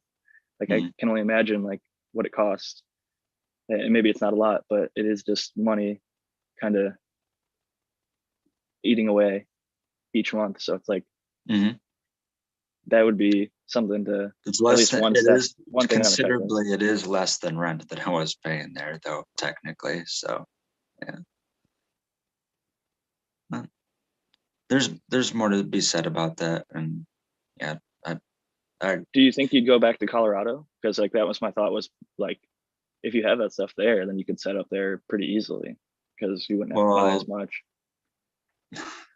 I guess that's the easiest place to return to. The only thing that it's just such a bitch because it's a 16-hour drive. It's literally like 1,100 miles from where I'm at now. Like that's where it makes Michigan so much better, especially in that since I did go to Colorado. Before then, it wasn't recreational. It was only medically legal there. So now it just makes it even more of a easier, because the second I go there, I can start growing plants. I don't have to get my medical license. Would you be able to drive from where you're at, like yourself, or would you have someone drive with you? I don't know, with your vision and glaucoma. Yeah. I know we were talking, I don't know if you had your license or not and things like that. No, yeah, definitely. I can't drive. So wouldn't flying be the better option then? Well, yeah, sure. Yeah, but it was just a transport of all my shit, and stuff. I'd go back. I know now it's different, maybe flying with certain things. I don't want to necessarily fly with everything that I normally would drive back and forth there with. I feel weird. Now, the more we talk about this, I feel like it's more like going more and more like shit I'd talk about in private conversation. But this show is about our real lives, and we talk about our real lives all the time. And I want to see you like to answer your question though, life. to go back to something you said. There was a situation I ran into, like right when I started posting more videos and stuff on plants that I did grow on Instagram and YouTube. I posted that because in the very same situation I'm in now, where I was on lives and discussing knowledge that I had, a lot of people were like, I don't know where this is coming from. I haven't even seen you grow a plant, that kind of thing. So I only put videos up, and I got a CMH light because that's back when already people were poo-pooing that. And they're like, CMH. They're like, no, man, I'm all about CMH. I'm going to get one of those lights, grow some plants and document it and just show you what I can do. And the same thing is almost like right now, where, and it's only different because I don't have that tent. I don't have a 3x3 and a 2x2 tent that I have in my bedroom that I can grow in, because I was in an apartment in Colorado. So now I'm back in Wisconsin. I can't necessarily do that as easily and document it, broadcast it live. I can still I kind of have to agree with Jack. I feel like you're creating barriers. What would you do in my situation then? If you know me as well as we've got to know each other in this short amount of time, what would you think the least path of resistance would be? You gotta set that goal, like Jack said. You have to put it in the ether. If you want to go, you have to put it in that. You have to put it out there. Set a date. If you want to really come to Michigan, it's not that hard, man. There's a lot of great people here that would help you out when you got here, I'm sure. So as far as the stuff you have, I mean, you seem like a pretty young man. I mean, there's not much that can't be shipped. Hell, I moved with a whole lot less. Hell, take a duffel bag full of clothes, put the rest in fucking. Well, this is reminding me. I do want to bring up this is what reminded me of why I went to visit Subcool, is because I don't want to get too into what was going on there, but someone that was supposed to do a lot of hydrocarbon based work for him it didn't fall through. And just, I don't know how it ended up being, but the crowd that hung around Subcool also in that, you know, circle of friends, I ended up falling in. And in the same circumstance, like how I'm talking with you guys here, that does tend to be one of the, you know, the things that I kind of, you know, focus on or have a lot of, I don't even want to call it expertise. That's the word that came to me, but I'm not going to say that I have that. Anyway, but that same thing is in a weekend's time. Like my buddy was like, hey, do you want to come out here and see if you can get a job doing, you know, extractions for Subcool? And I'm like, okay, yeah. So I hopped on a Greyhound bus and went right away. And I contributed that because I didn't have anything holding me down in life or anything that would hold me back from doing that. You know, my you know, Nug Assassin, my buddy, gave me that opportunity. And I literally that night, you know, got the money out of the bank, and that morning went and bought a ticket to go to Arizona on a bus. So I am that enthusiastic and that willing to make like a second's drop of the hat to if there's that some kind of an opportunity to make that big of a commitment. And I felt that way about a lot of things. And that is, I guess, like I said, because I do realize that I'm still young, you know. But I don't want to, if anyone wants to not, I'm comfortable now at this point. I could keep going, but I don't want to be open stuff to worm.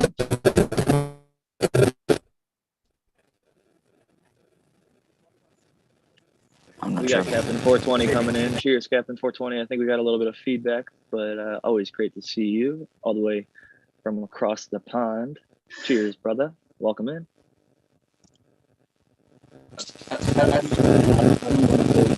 Hey, how's everyone going?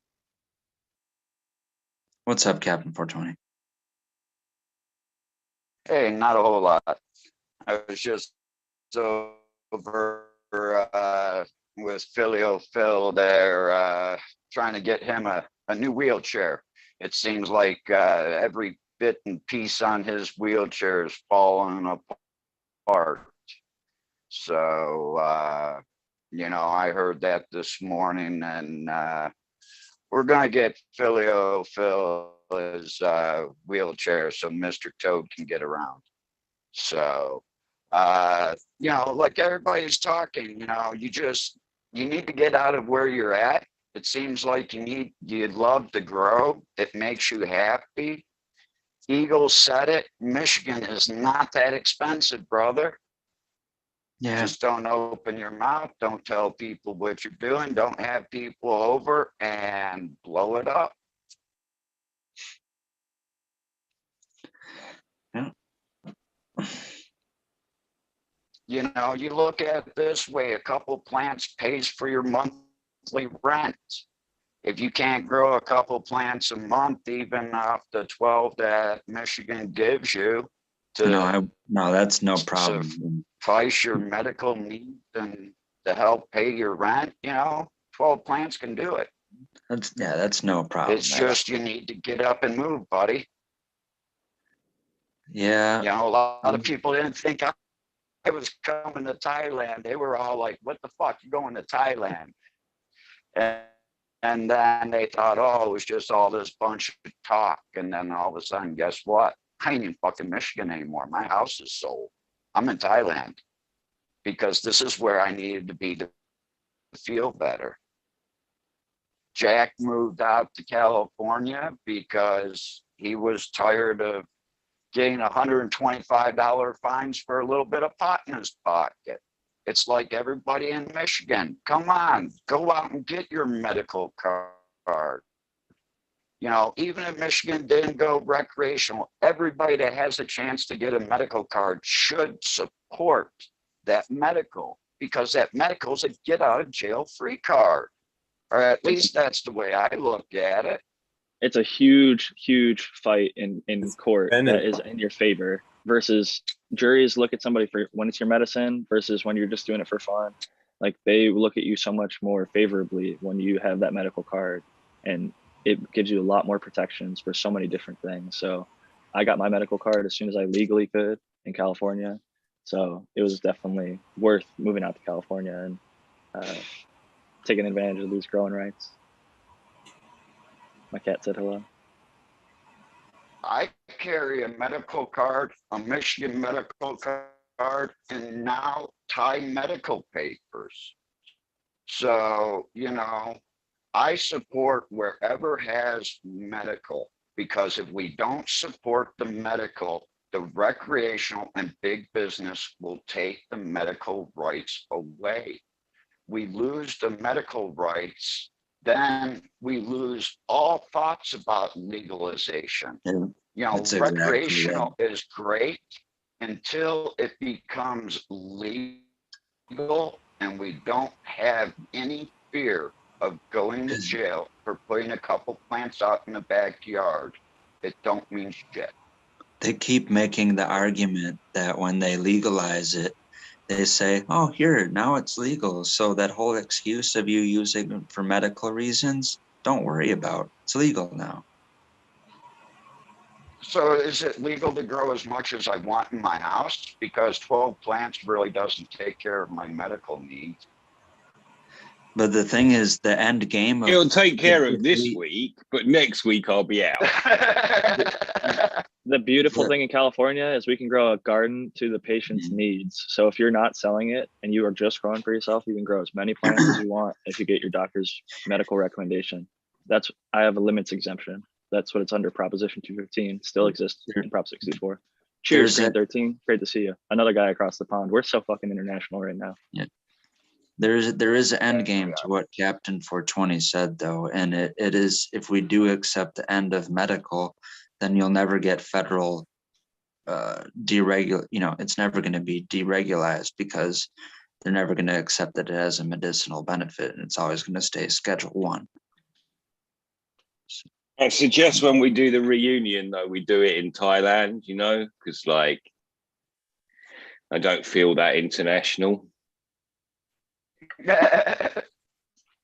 I do. Yeah, I can tell you what. The weather and the we food could is open up, nicer you over guys there. all come here.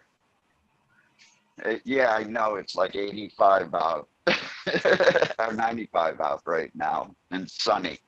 Yeah, that's another thing about Thailand. It's either raining or it's sunny. You don't get an in between.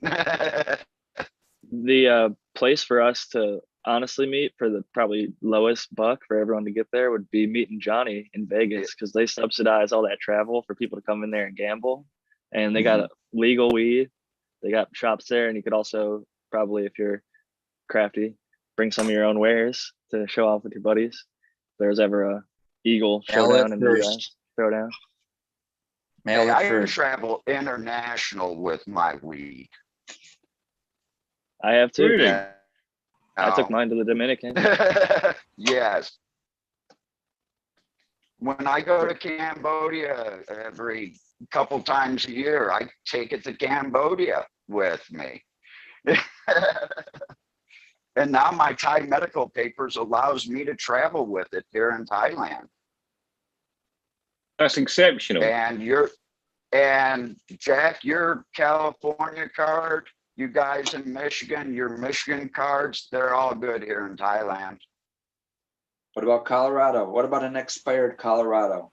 Will they pay attention enough to that? Yeah, it's expired.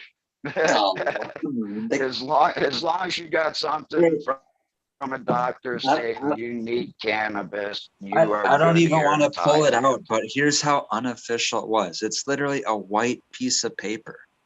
They didn't give you a laminated card. It's not a photo ID. It's a white piece of paper. How unofficial is that? Like, I'm supposed to, like, where you're at, show up to the Thai border. Look here. Dude, here's some people here get a fucking email, a screenshot, you know, as long as it's from a doctor. Exactly. I don't know how do they have where's their clearance house of frauding, or, you know, what's fraud and what's real there? Mine has a 24-hour thing. You can go on and type up the website and check. Oh, for sure. Mine does too. But mine is, I'm just telling you, unless if they don't do that, what I'm showing them is literally like a printed off piece of paper that you make on your computer. You know, It doesn't look legit. I actually would like it if it was like an Just actual. to cover this, Red Pill, you don't have to worry. No matter what Captain 420 says, when you arrive in Thailand, I strongly suggest you do not use your Michigan or any medical card. I would much rather be on the DL than trust any Thai police officer. Oh, yeah. No, but all I'm saying is like I would like them to take it serious enough to make them a hard plastic copy ID. You like don't a fucking, bring up any of that until you're in a position. Well, go to a real fucking state that actually gives this was a Colorado. card out Did like you Michigan or California. did you get a Well, hard that's plastic? Colorado. Guess Yeah. what? That's 1 out of 50 states. Yeah. But all Well, you need is something from a doctor stating that you are benefited by the use of cannabis. That's it. I'm just thinking It's of Thailand. the. It's easy. Yeah. Okay. Well, that's what I Been mean about sitting the over ease. here giggling about this since Jack brought it up. I have to agree with him. Vegas sounds incredibly fun, and I don't mean to sound all Sam Kinison about this shit, but I'd be dragging Red Pill to the Red District, send him home with a fucking smile and some clones. Why? Because I myself was married for fucking 20 fucking years. That'd be the first spot I would have to go to, and I think Red Pill would be a likely. Yeah. And here's where shotgun I'm thing. leading off with this. Who's just teasing me right now? And after we end the wormhole, I'm gonna be sad and disappointed. And who's funding this fucking Looney Tune trip? Huh? We'll pick you up on the way, Red Pill. Come We'll on, bring you back go to fund- Michigan. Go fund me, Red Pill 7. Hashtag fans Round only trip or it, only brother. We'll round trip it. I'm the one that Well, has to hit They leave make call and then these sit things here called while autoflowers. They make these things called autoflowers. 90-day tickets is the way I looked at them. You can grow a photo in 100 days from seed, actually. I mean, most autos actually end up finishing in over 100. And a lot of my fast finishing photo, if you veg them for 30 days, flower them for 60 to 70, You're that's done 100 in days from 90. seed. Do the photo indoors, do the auto outdoors. Skip the Double auto, whammy. do twice as many indoor.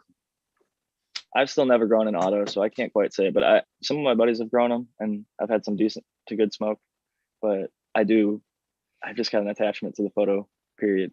Like if you want to keep it forever, then you get to keep it forever. You just fucking take a clone off of it. What if you got a really fire auto and you're just like, I'm going to miss that one. You know, it's like literally the one that got away. But I know more people that don't clone than clone. I know more people who run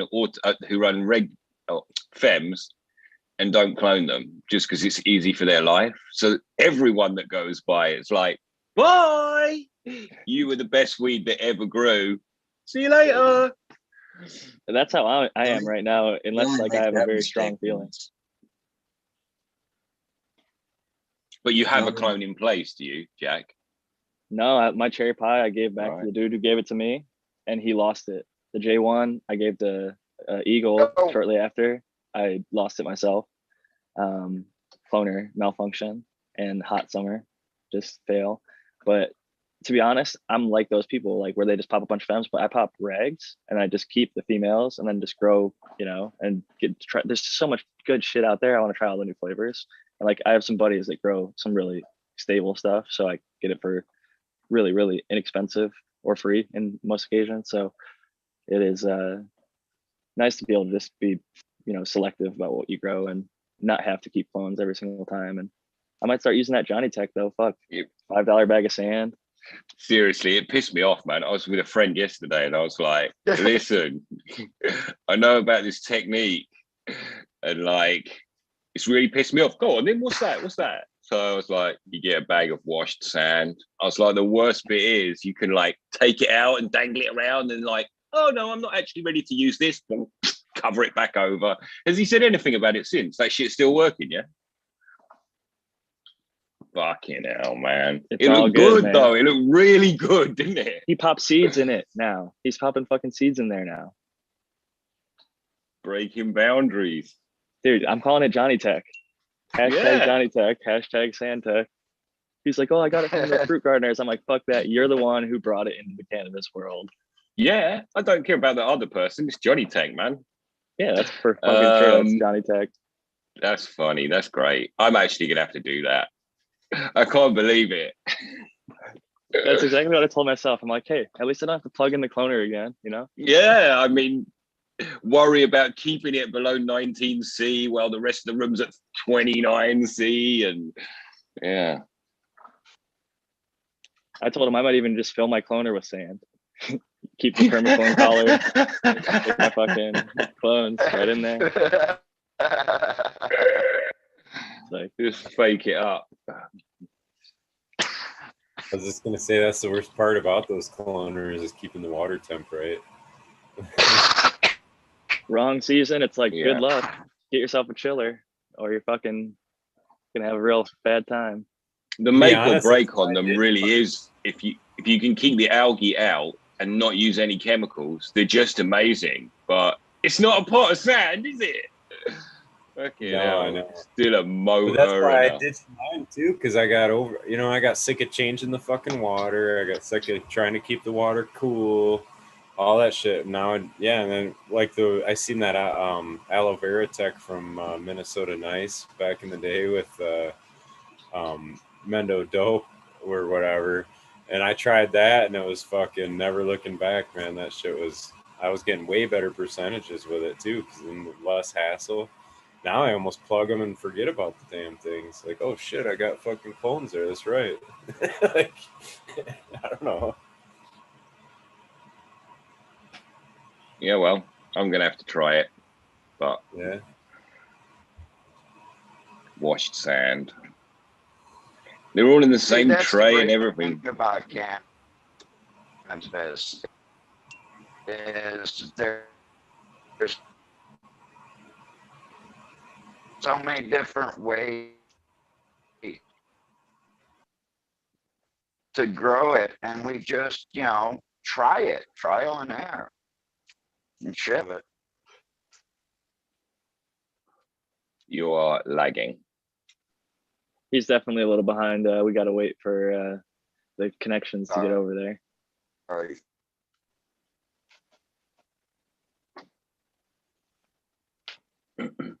I'll shut up then. So I got Nah. some vegetable garden beds. I'll switch it I'm about to over. break out some Donnie Burger after this Velvet Punch because I'm tired of pulling seeds out of the buds. I'm gonna go back to some Sensi. But I got some F3s sitting right here. Some of the first F3 Velvet Punch. I may just stop the line here. I'm only gonna give it to testers who already got the F2s.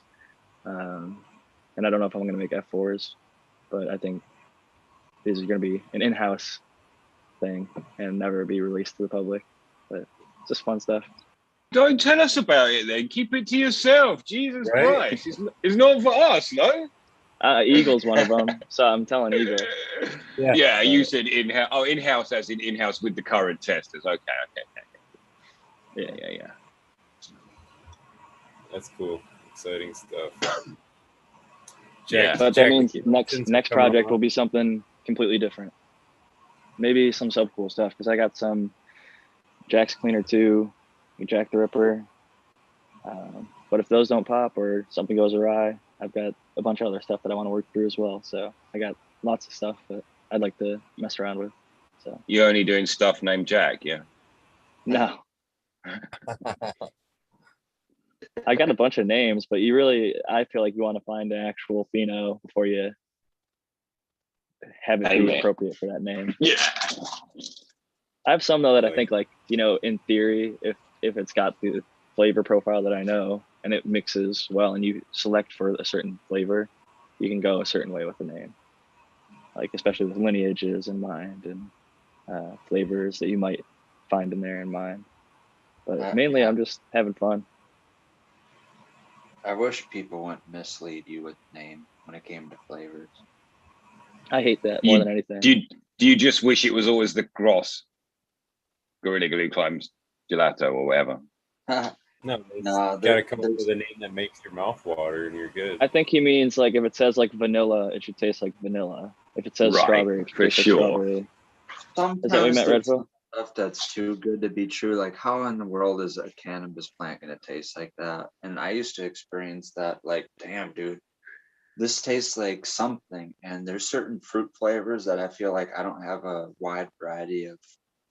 Have actually tasted those actual true fruits to nail it. Be like, what does this taste like? But it is something. It's something that's dead on to another fruit or something that I just haven't tasted and I can't pinpoint because I don't have that. I've never tasted it. You got to open up your palate, Red Pill. Eat more fruit. Maybe. Well, I'm saying I was about the one I was thinking of was durian. Excuse me for not eating durian, but I'm sure there's durian. Whatever It's a that is. delicacy.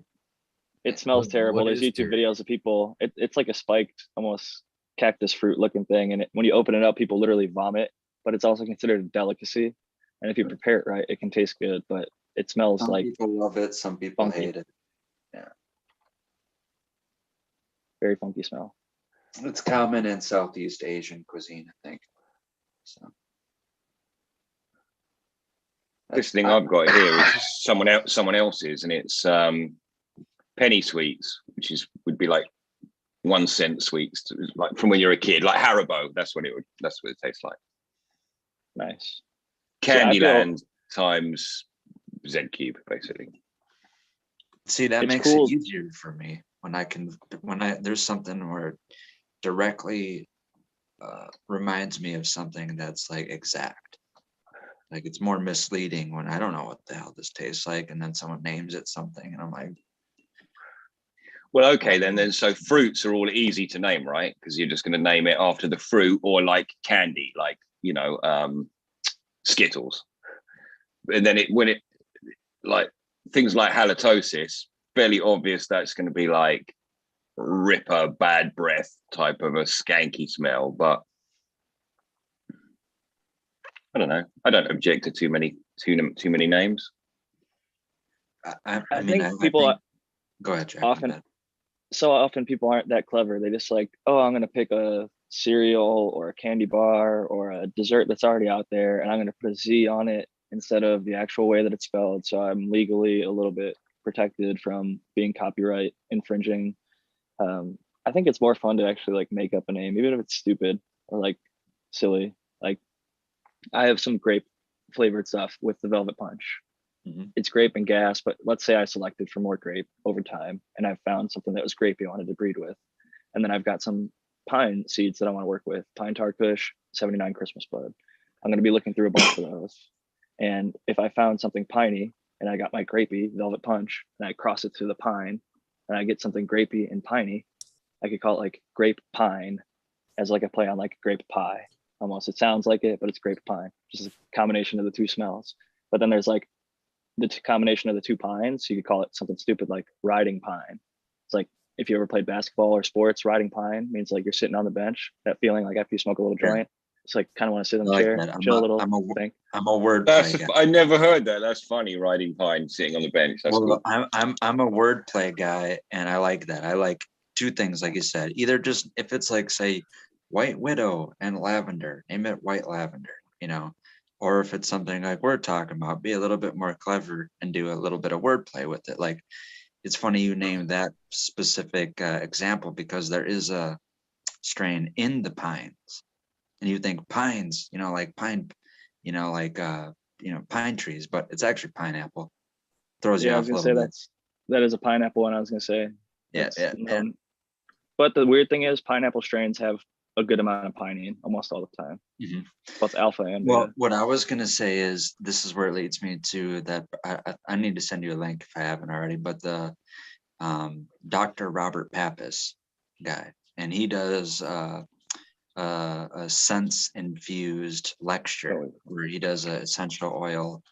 I looked him up after the last time you told me about him. I actually had seen some of his stuff. It was like red on the YouTube. I'd already watched it, but he's really interesting. I like that guy. So what he does is when you do his lecture thing, you can buy a little sample kit, and his whole thing is being really good at analysis through the nose and then GC. But my thing is what is going to help me more, and kind of like what I said about not being able to describe certain fruit, pinpoints that I just haven't experienced because I haven't had the raw fruit. In the same way, he has like a clove oil, right? And then you on a scent strip smell the clove oil. And then he has like alpha pinene. Maybe that's a constituent of clove oil. And then you smell alpha pinene. You're like, oh, okay. So now I can detect the amount of alpha pinene in clove oil.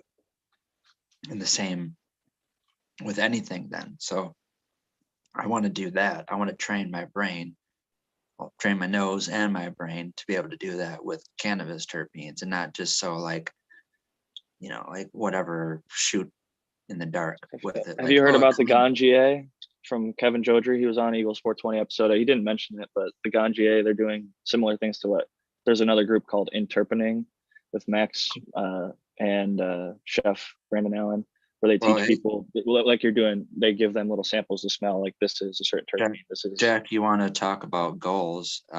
Because I've been so focused on that for so long. I wish I could do something with kind of advancing more, knowledge in terpenes. That's another thing where I think I kind of have a lot of knowledge. Genetic Memory Farms had a really good point with like where he's a beer maker and he does beer testing, and they do like isoamyl acetate is like the artificial banana smell. It's an ester, and like they have that isolated so you can smell it. So when you smell banana and beer, you're like, oh, there's a little bit of isoamyl acetate. I think that's going to be happening in the cannabis space, and there's probably space for you to do it in whatever state you go to. Because the guy I mentioned one of them's in California. The other two of them are in California, but that means that there's not one in Colorado or Michigan. Or maybe there is, but we just haven't heard of him. Robert Pappas, he's in Indiana, and actually that's a good thing about steam distilled essential oils and cannabis's thing, that THC or any other cannabinoids isn't going to come through. So I can send him my samples for chemical analysis, and he's pretty much like one of the very best certifiers for organic and non-adulterated essential oils in the whole world. So he has the best testing apparatus. He's been doing it the longest. He has a database of the most extensive compounds that you could find. So yeah, if I could find minute ones that are that specific in like certain flavorings, like I've found that in juicy fruit. I always forget juicy fruit's like a patented flavor.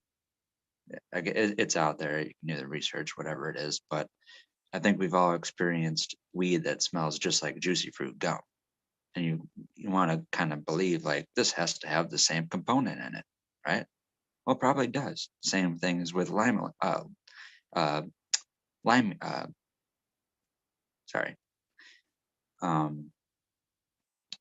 when you have citrus terpenes that smell just like an orange, and it's limeine that tastes exactly like an orange, that's the exact same thing that's in the cannabis, in a tangy or whatever. And the number one constituent, like of all essential oils, is that limonene, and it's like 90% of all essential oils, right? So it's like in depending on what essential oils you're looking at. No, that's not 90% of. No, that's the thing. If you follow that research that I get from that person, in 90% of anything you extract essential oils in, you'll find limonene in. See, that's different than saying it's 90% like the main constituent. Like you were saying, it's 90%. It makes up 90%. The most predominant essential oil is alpha pinene. In citrus oil, it does, like an orange, like a whatever commercial orange. But there's also valenceine. Limonene is in lemon. It's in lime, like mandarin oranges, and okay. Well, we're getting too in the weeds. Sorry, but when you get into that, then yeah, if you want to extract the rind from lemon, then you're going to get citral and other types of things. But yeah, there's more. All I was trying to say is in citruses, 90% of its essential oil component, and especially commercial oranges, is 90% limonene. And then in all essential oils across the board, in any plant, 90% of all plants bearing essential oils will have some amount of limonene in it. It's just the most common terpene there is in the world. That's all I was trying to make a case for. See, that I disagree with that. And so does Dr. Ethan Rousseau, because he commonly Oh. says, and I Googled it, alpha pinene is the most common terpene found in nature. They're it's like saying 59 and 50 though, or 49. They're the number one and number two. It's they're exchangeable, and they actually have the same boiling point. They both boil at 177 C.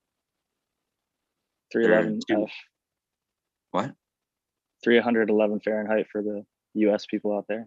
Okay, but so that's, I mean, they're chemically almost the same. That's why you find them in such high constituents. But you are right. I mean, there are 1 and 2. It's debatable, but in production wise, that's all I'm saying. Now we're getting more into defining it more and more. Whatever. Going back to the technically. juicy fruit thing, it's probably Well- similar to like the whole grape thing. I have the whole rabbit hole broke down with the ester. It's not a terpene, it's actually an ester, like methylene phenolate.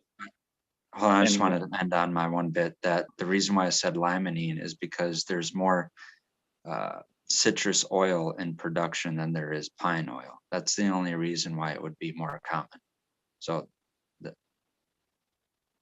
I'm just over whatever reiterating. I haven't looked at either of those industries specifically. You're probably right about that. I was just saying in nature, what's found most commonly. If like you can just Google most common terpene and alpha pinene is what comes up. Citrus might be number 2.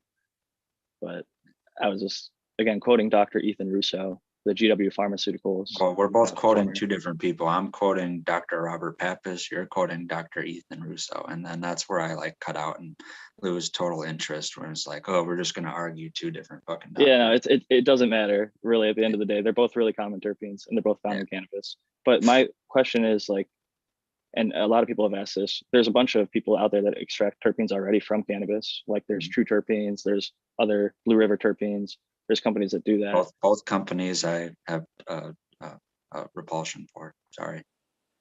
And that's fine. But I'm saying like, what would make something a terpene that We're you talking grew about goals. or I grew or anybody We're grew? talking about goals, and now we're gonna recycle the goals I had too long ago, and like I got disheartened with, and that was the whole thing. I mean, I'm talking about things I've talked about before, but branding terpenes and then lowering the value of terpenes. Like they don't have to cost $70 a milliliter. I can produce them at large scale and make them cost $2 a milliliter. That's a goal of mine, is So that would be producing worth it.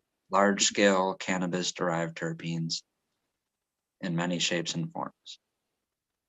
OG terps, chemdog terps, tangy terps, GDP terps. People it all don't like comes- you lowering the price of shit, dude.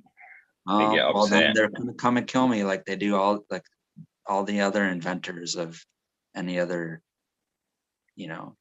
intuitive or ingenuitive thing that they come up with, like people that make jet engines run on water and that kind of shit. There's people that invented that, and then they died in a fucking poisoning in a fucking Red Lobster or some shit. So We got 420 coming up in 3 minutes. I'm getting some Donnie Burger ready. Cheers to the Major General 420 Army. Because he always What's says, the Jack, give me what's that the Donnie flavor Burger." on it, Jack? Ooh, it's this one's more fuely. It's got a little bit of funk, like some very, very, very subtle garlic. This one has a tiny bit of citrus note, but definitely mostly fuel and funk. Like almost like an earthy tone, like loamy soil, and Okay. like armpit. But like the armpit and like garlic is really, really subtle, where the other stuff's more upfront. The garlic Don't for me speak is where it French. just Christopher falls over into 54. sort of I herby. see. Merci beaucoup. Which is thank you, but the rest of it I cannot translate. Anybody. Where's Boom when you need it? Where's Boom when Dude, Eagle, amazing to see a picture of your girls yesterday. That was lovely. Oh, yeah. That was amazing. I had a great day Sunday hanging out with all. Oh, they were all together know- recently. Wicked. Yeah, that was actually Sunday, that picture. It's probably been at least 2 years since I've had all three together in one spot like that. Fucking hell. Just to have them all under one roof always gives me that, wholeness feeling. You know what I mean? It's always ever since, because I've got two still at home, and then B still, she's downstate, and it always feels like no matter what holiday or whatever, it always feels like there's that one thing missing. So it was an awesome day. Gold. Love Everybody's been cheesing and talking about that shit since. So yeah, hopefully it sparked up enough love and all that it won't be nearly as long. That's for sure. We got together with some long time friends, and like we were just stumbling through the woods looking at shit, all our kids playing and whatnot, and we just sat down on this log and asked this woman to take a picture. Later in the day, everyone was finished up and gone home, and I was looking at the picture, and I just sent my buddy a message to say it was amazing to get our families together, because you're saying it's 2 years. That's because you can straight blank a year out where you couldn't, no one saw anyone. But just to be with humans Allegedly. and just to have that photo, yeah, sure. Just to be with humans and have that photo, it was actually Happy 420. extremely liberating. Cheers, Jay. Yeah. There were so many more I wanted to post, but the girls are so picky about girls are even terrible about what you post. There's some other pictures I thought were much better that they would have been like, no, what are you doing? That type of thing. But yeah, the one was good. Yeah. Love that shit though, for sure.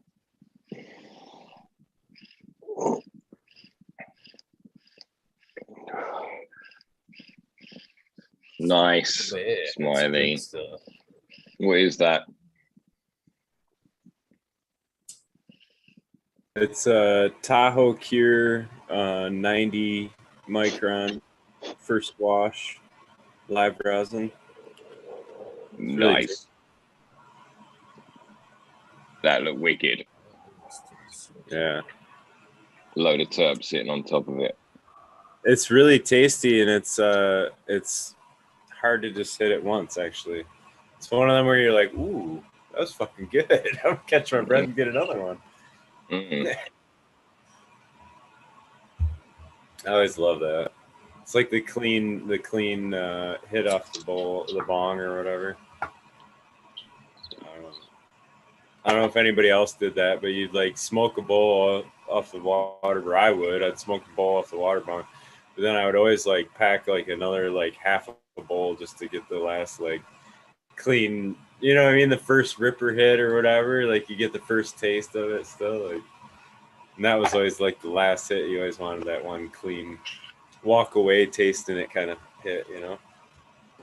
I don't bong much these days, but when we did it as kids, we'd make a mix in a thing like this. Everyone would put theirs in, we'd grind it all up, and then literally just pass that thing round and round and round, and everyone would do like 15 each or whatever, and then it was done and time to go home. It was like, sit down, make a mix, smash the mix, done. So it was a set procession, if you like. So there was never time for that other half one because it was someone else's.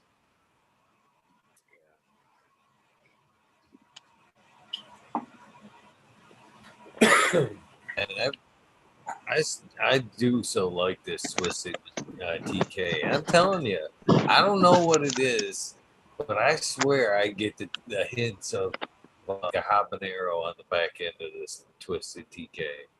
I don't know what it is, but it's there, and loving the spiciness of, habanero.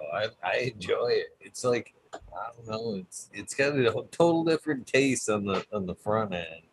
On that back end, it's got the habanero. So you're It's a waiting for the weird back taste. end. Yeah. The exhale, the kind of look on the lips Yeah. there. It's delicious. Aren't we all? Well, Eagle, Green 13, Smiley, and Red Pill, if you could still hear us. Peace and love, always. Rest in peace, DOA sub, all the good people that we've lost. Thanks for having me again, Eagle. Great to see you and everybody Oh here. man, it's been. I hope you've been working on very prosperous things, my friend. Always. You know it. All right, brother. Thank you, Have a good night. brother. Good job. Thank you next time. Take care, Yesterday brother. too, man. Peace out. It was a good show yesterday. I was listening. I wasn't in chat, but listening. You caught up I've now, noticed Eagle. that. I think that YouTube's pulling back our views on almost all the cannabis shows. I've noticed. Ah, right. I've seen Because that. I'm subscribed to them all. I don't. Right. You Not obviously getting keep an noticed. eye. That's interesting. Because that means the people who are subscribed are the ones who are seeing it, and no one else is probably. When you see I that. see it almost every night because as the video goes through and its a little thing, it pops up, how much watch time, blah blah blah. And what it will show me at the end of the show will be completely different than what I wake up and I see in like the YouTube creator studio. It's almost always pulled back for some reason. And I've noticed lately, that's why I kind of looked too, because I had to make sure it was just me, or I was wondering if it was just me. But I've looked around and man, it seems like everybody's numbers have been greatly pulled back lately. I would say your live numbers are up though, or that your live numbers are up. Really, every time I come in the morning, before this time when I wake up a couple hours ago, I would say that the people who are in chat, there's more of them. It seems like to me.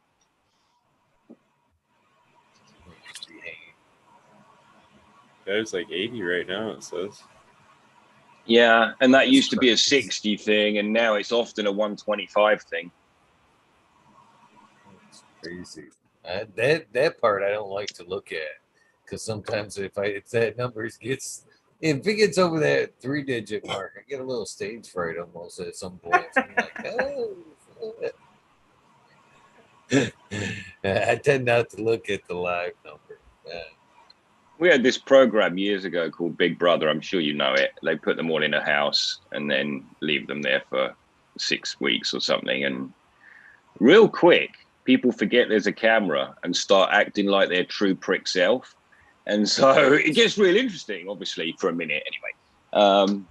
And I always think to myself, how would you forget there's a camera? But when I come here, I'm really just talking to you 4 people. I mean, it's not that I forget there's chat. It's just that I can't be talking to chat. We're not having an interview. So I'm just talking to you 4. So it's not that I never think about it, but it isn't an equation. That's just a 5th person, right? A whole nother 5th person. So I guess there's no stage fright because it's just the boys. I've noticed that with guests too, that it really makes a difference on what's going on in the conversation. If they're following along what's going on in chat, it changes things. I've noticed that, say, if they feel like a hesitation or a pause coming up, they will address chat. They'll see something and kind of comment to that, or I can honestly tell why the conversation's going on. I'm multitasking a little bit. I don't know. Yeah.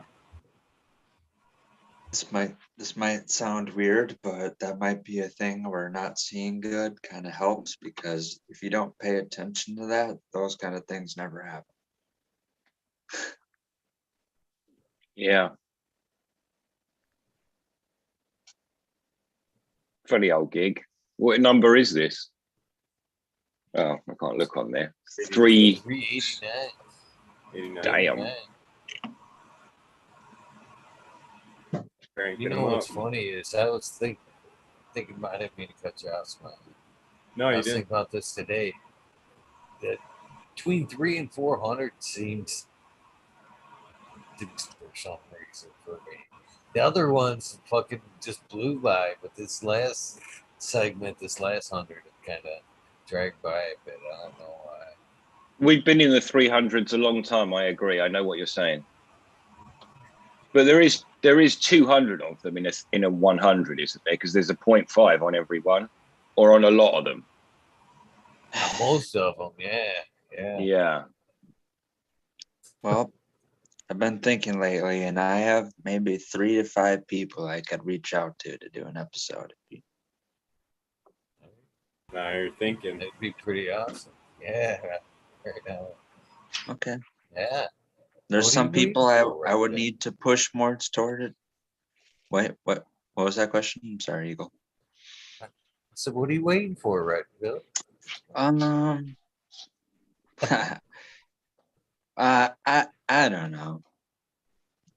There's nothing. There's a little bit of procrastination issues I have, obviously, if we haven't learned from this episode.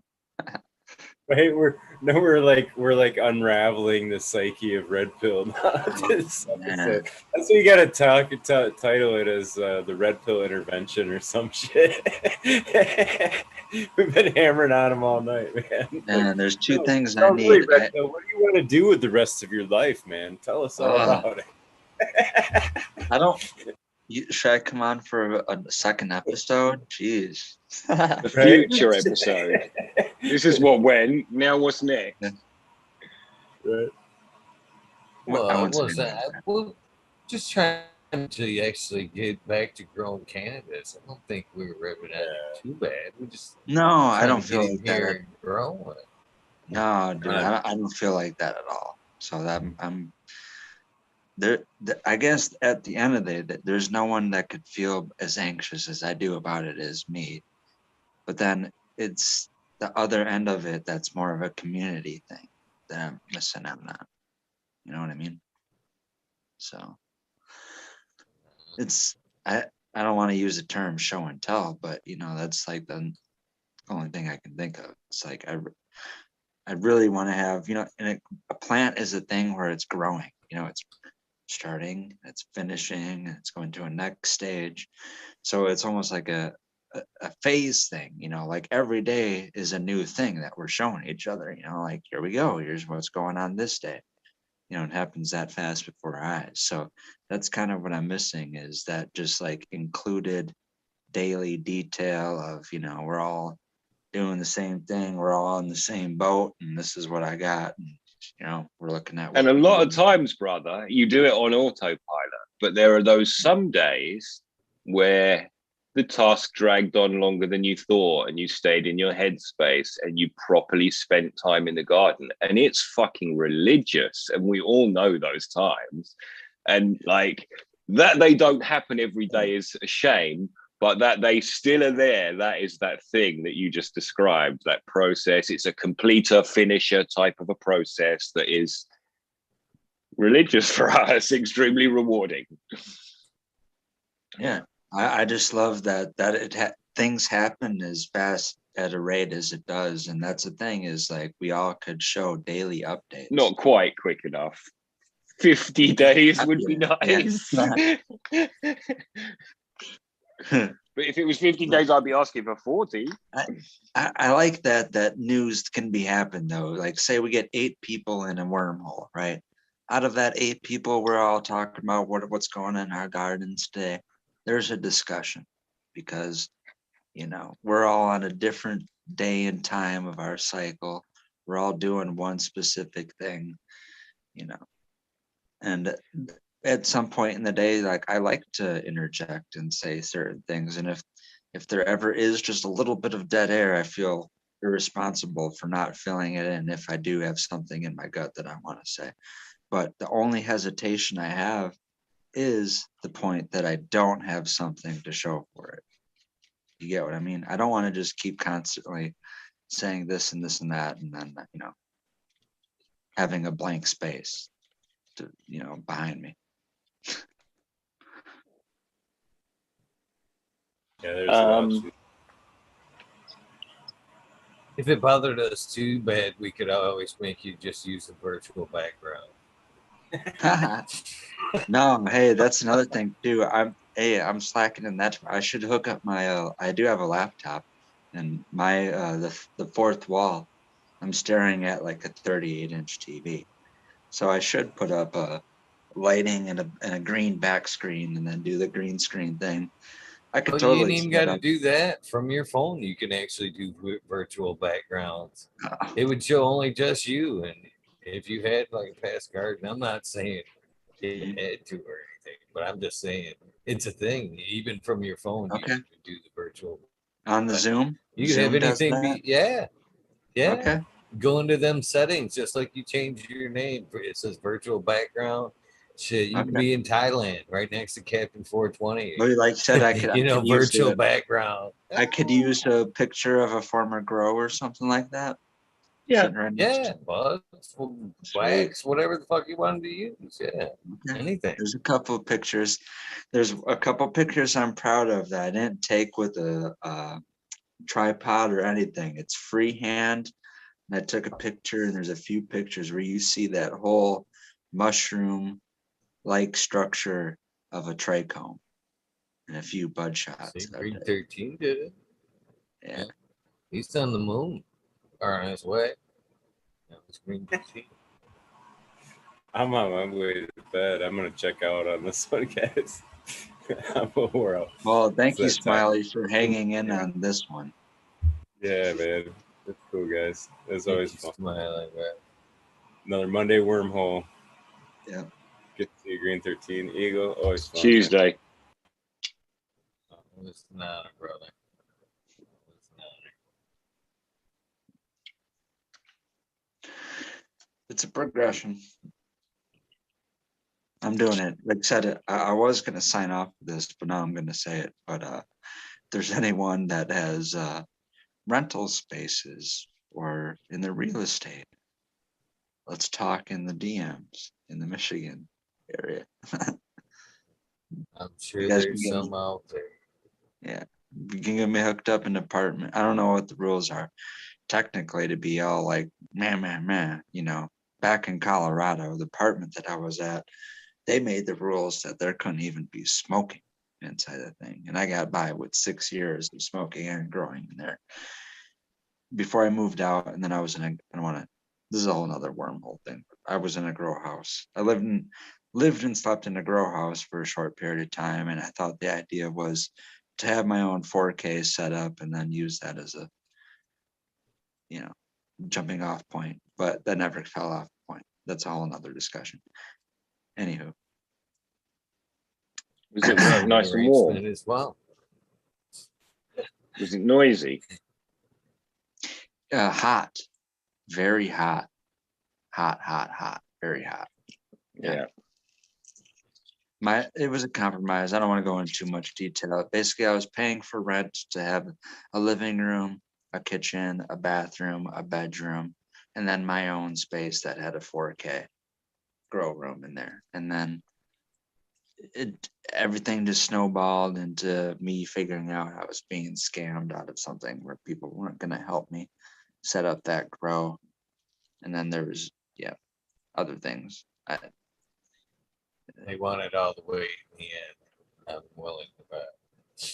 Well, the worst thing was, I don't want to get into it, but they made it seem like they're not like my caretakers and they can't help me do anything. And it was just a way of me getting to pay like rent for that place.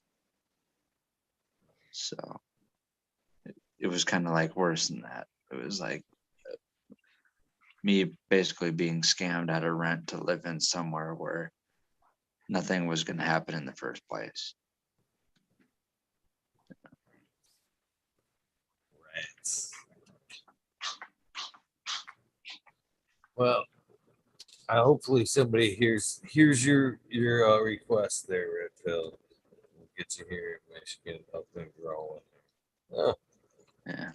Well, I'm open to anything. Like I said, I'm What would you do right now? What style right now? style right now. Well, Yeah, medium. medium wise, I'd probably go to what I would call a simple super soil mixture, which wouldn't basically all I'm saying by that one, it wouldn't be uh, um, o- um, over Sand redundant. silt. It wouldn't be over redundant in amendments. I'm basically making a glorified potting mix. I'm making a cocoa perlite solution mixed with worm castings and rock dust. A few I other like it. things. Yeah, Yep. I like it. And then Some kelp and barley, maybe. the ocean things. Yep, a lot of ocean things, implements to it. A lot of I like back guano. A lot of people are turned off back guano these days, but I like a high phosphorus fruit um, digesting back guano. Not very regenerative. Quite nice though. Yep, I like what it. Don't use it too late. No, it's in the super soil. The plant takes it up. Okay, It's in the leaves. If the plant uptakes it, it's already there. A few other things I don't, as far as other implements go, as bottled things, the only thing I need is enzyme and some microbes. Supplementary, supplementing like azos, mycos, maybe something else in there for microbes. Enzymes plus or hygrozyme for enzymes. And then I mean, that's pretty much it. I could maybe throw a amino acid on there. I could do other things. I could maybe do a Epsom salt. Give the plant a little Epsom salt here and there. If we're going back to what I would want to do, it's very low inputs, and I'm more picky about the environment. I'm going to do something where I can dial in the environment where I have less than 5 degrees swing in nighttime and daytime temperatures. And then just, like I said, have a mild or simple solution of super soil. And the only thing I'm feeding is maybe a humus tea, maybe a worm casting tea, enzymes, microbes. Yeah, that's about it. The plant's going to get nothing but water from day like 35 to 40 to like day 56 or 60. Ollie, he's like it's a simple mix. Just taking 15 minutes to run through the inputs and top dresses, and yeah, it's simple. I'm the same man. I agreed with everything you said, so I'm just teasing. Simple inputs, but I wanted to be thorough about how I'd go about it. And then lighting, I'm undecided with. I actually just based upon last night's wormhole, I sent Eagle and Cheddar Bob a link to the light that I was talking about that I seen someone grow with. Like, I want to say it was like in between like 8 and 10 years ago.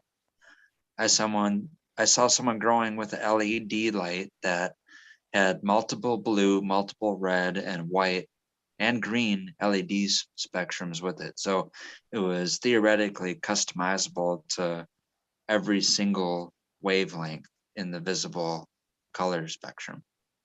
And this is an older light, and it's been around for a while. Some commercial facilities went with it. I haven't seen it other than the person that I seen grow with it. That was like a test grower, grow with it like in a tent grow or a home grow. But it seems pretty dope. And based upon like last night's conversation that we had, it's an old light that I would say is more advanced and or modern than a lot of lights today, or in the direction where a lot of people are programming and engineering lights today. So it would be something like that if I had the cash to do it, but I probably don't have the cash to do it. So it's going to be like a cheap 100 or 1,000 watt HPS. Unless I had the dough for this really high tech LED light, because I'm so picky about LED lights. so while you were sitting there, when you asked Red Pill there, I couldn't help but I was daydreaming a little bit. But I was kind of thinking to myself of like an outside like type system, and I can't help but wonder, like, why don't they use like a water ride like technology? Why couldn't you like cement like a 3x3 trough into the ground and have like a plant rack suspended in that constantly moving flow that kind of would go back and back and forth, but ever looping. You know what I mean? Constantly running, and you just kind of kept your plants in there. And then in between, you know, water changes or even whatever, you could just lift them racks and have somebody go through there with a power washer and fucking. I think if you had to actually clean them out every so often, but You're it would talking seem about like a it would Ferris be. wheel with let's just go and splash through the water and back round and round. Is that what you're saying? No, more like a snake pit in the ground where the water just kind of, you know how like it would on a water ride, it just kind of the flow push you through what the ride itself. Well, that kind of like Well, channel, but have a suspended plant rack the only above it, thing so I the can roots think of straight down is into that the ever only, flow of water there for there's outdoor. I'm thinking of this outdoor now. You know what I mean, for like there's a greenhouse. So I'm pretty sure there, you're talking about rivoponics, which exists. Is that really Yeah, yeah, it's yeah, a I was thing. gonna I say, nice? follow a I was dude. just going to I say, yeah, follow a dude who does rivoponics. So look it up. Yeah, there's it's that, totally Nice. neat. I'm and going to. Yeah. So there's they have Hell just a yeah. pump, one pump, and it just pumps the water around a track, basically, yeah, which yeah, is Yeah, and it yeah. all hangs. It's exactly what you're talking about. Yeah. So I'm yeah. I'm thinking more in ground type thing, You but you're talking like a suspended like rack type deal. you can do it Well, this is an vertically and indoor thing. horizontally too. It's like an elevated thing. It's all like at 45-degree angles or at some kind of bend, and you can do them like it's just like rows of plants instead of like a flood and drain table or sea of green. It's just multiple rows of plants spaced however many inches you want apart from one another. So Yeah, I can appreciate that, but I'm actually talking about putting it in ground and kind of using the natural uh, geothermal cooling to kind of help keep things, a little bit cool, but much larger scale. You know are what I we out? mean? I can see how I know I've seen it kind of done indoors, but I've never seen like trenches actually dug and cemented in. You know what I mean? An actual setup to Uh, where what would you that's think the of method. how much of an incline would be acceptable to be able to do that in? Well, Like how any much of a kind when pitch? running water only needs a half inch every 10 Yeah, feet, and that's pushing it. That's a lot. That's a lot of run right there. You wouldn't even need that. I would say a half inch and 30 feet would be again quite a bit. You wouldn't even need the run as long as you had the motor or the current pushing it one direction, one powerful enough pump to get the no, flow it'll pushing be it. all. That's I Once you mean, got like it moving, it would take over it's gravity itself. It fed. would, Yeah, gravity yeah. fed. So yeah, I don't know. I've seen people do that. I've seen more people do that with like leafy green vegetables more than cannabis, though. And I'm wondering, like you're saying, like how much could you how much could you do to a landscape to make that like a natural feature? You know what I mean? Versus like agricultural thing. Because agricultural, I then think you you could basically both. what we're talking about is just like a drip line. You know what I mean? I've seen like similar and like yeah, it looks like he's got gutters there. That's what he's almost That using kind of there. Almost. that kind of a deal. Yeah, yeah, yeah. But in Mm. ground, Yeah. cemented in. So now you're saying in ground. I'm thinking that also. Who's the dude who does the fish stuff? Steve. Aquaponics, Steve. Aquaponics Yeah. Steve. I think if you listen to some of his talks, some of the way he's set out some of that aquaponics is done in the ground in a in a similar kind of a river type of a system, the dual root zone thing, I think. So Nice. yeah, nice. I think it Makes good happened. sense. Yeah. It makes good sense. Yeah, the water will always We'll fall look downhill. You into it. just have to pump it back up, and that's easy. It's such an easy type of a system. The leaks won't matter if there are any, and that kind of thing. You know, as long as that pump keeps chugging, it's fine.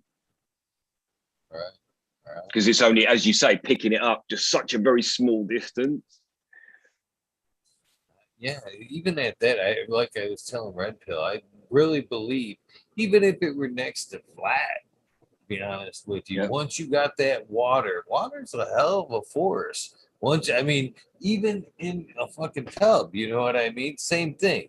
If you fucking, once you get that thing stirring, you get that vortex, you don't need a motor. You let off, the fucking vortex is pushing it.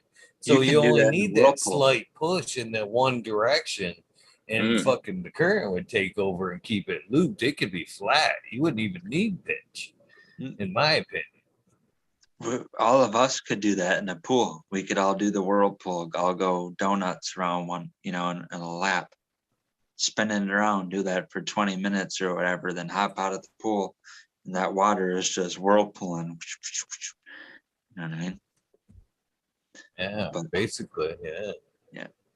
I'd- But I'm totally down with that. Like I said, there's a lot of the times when I ran out of ideas that I got out of the cannabis community, I went to straight up people that were growing, and it's very popular in the cannabis community now, but raised beds.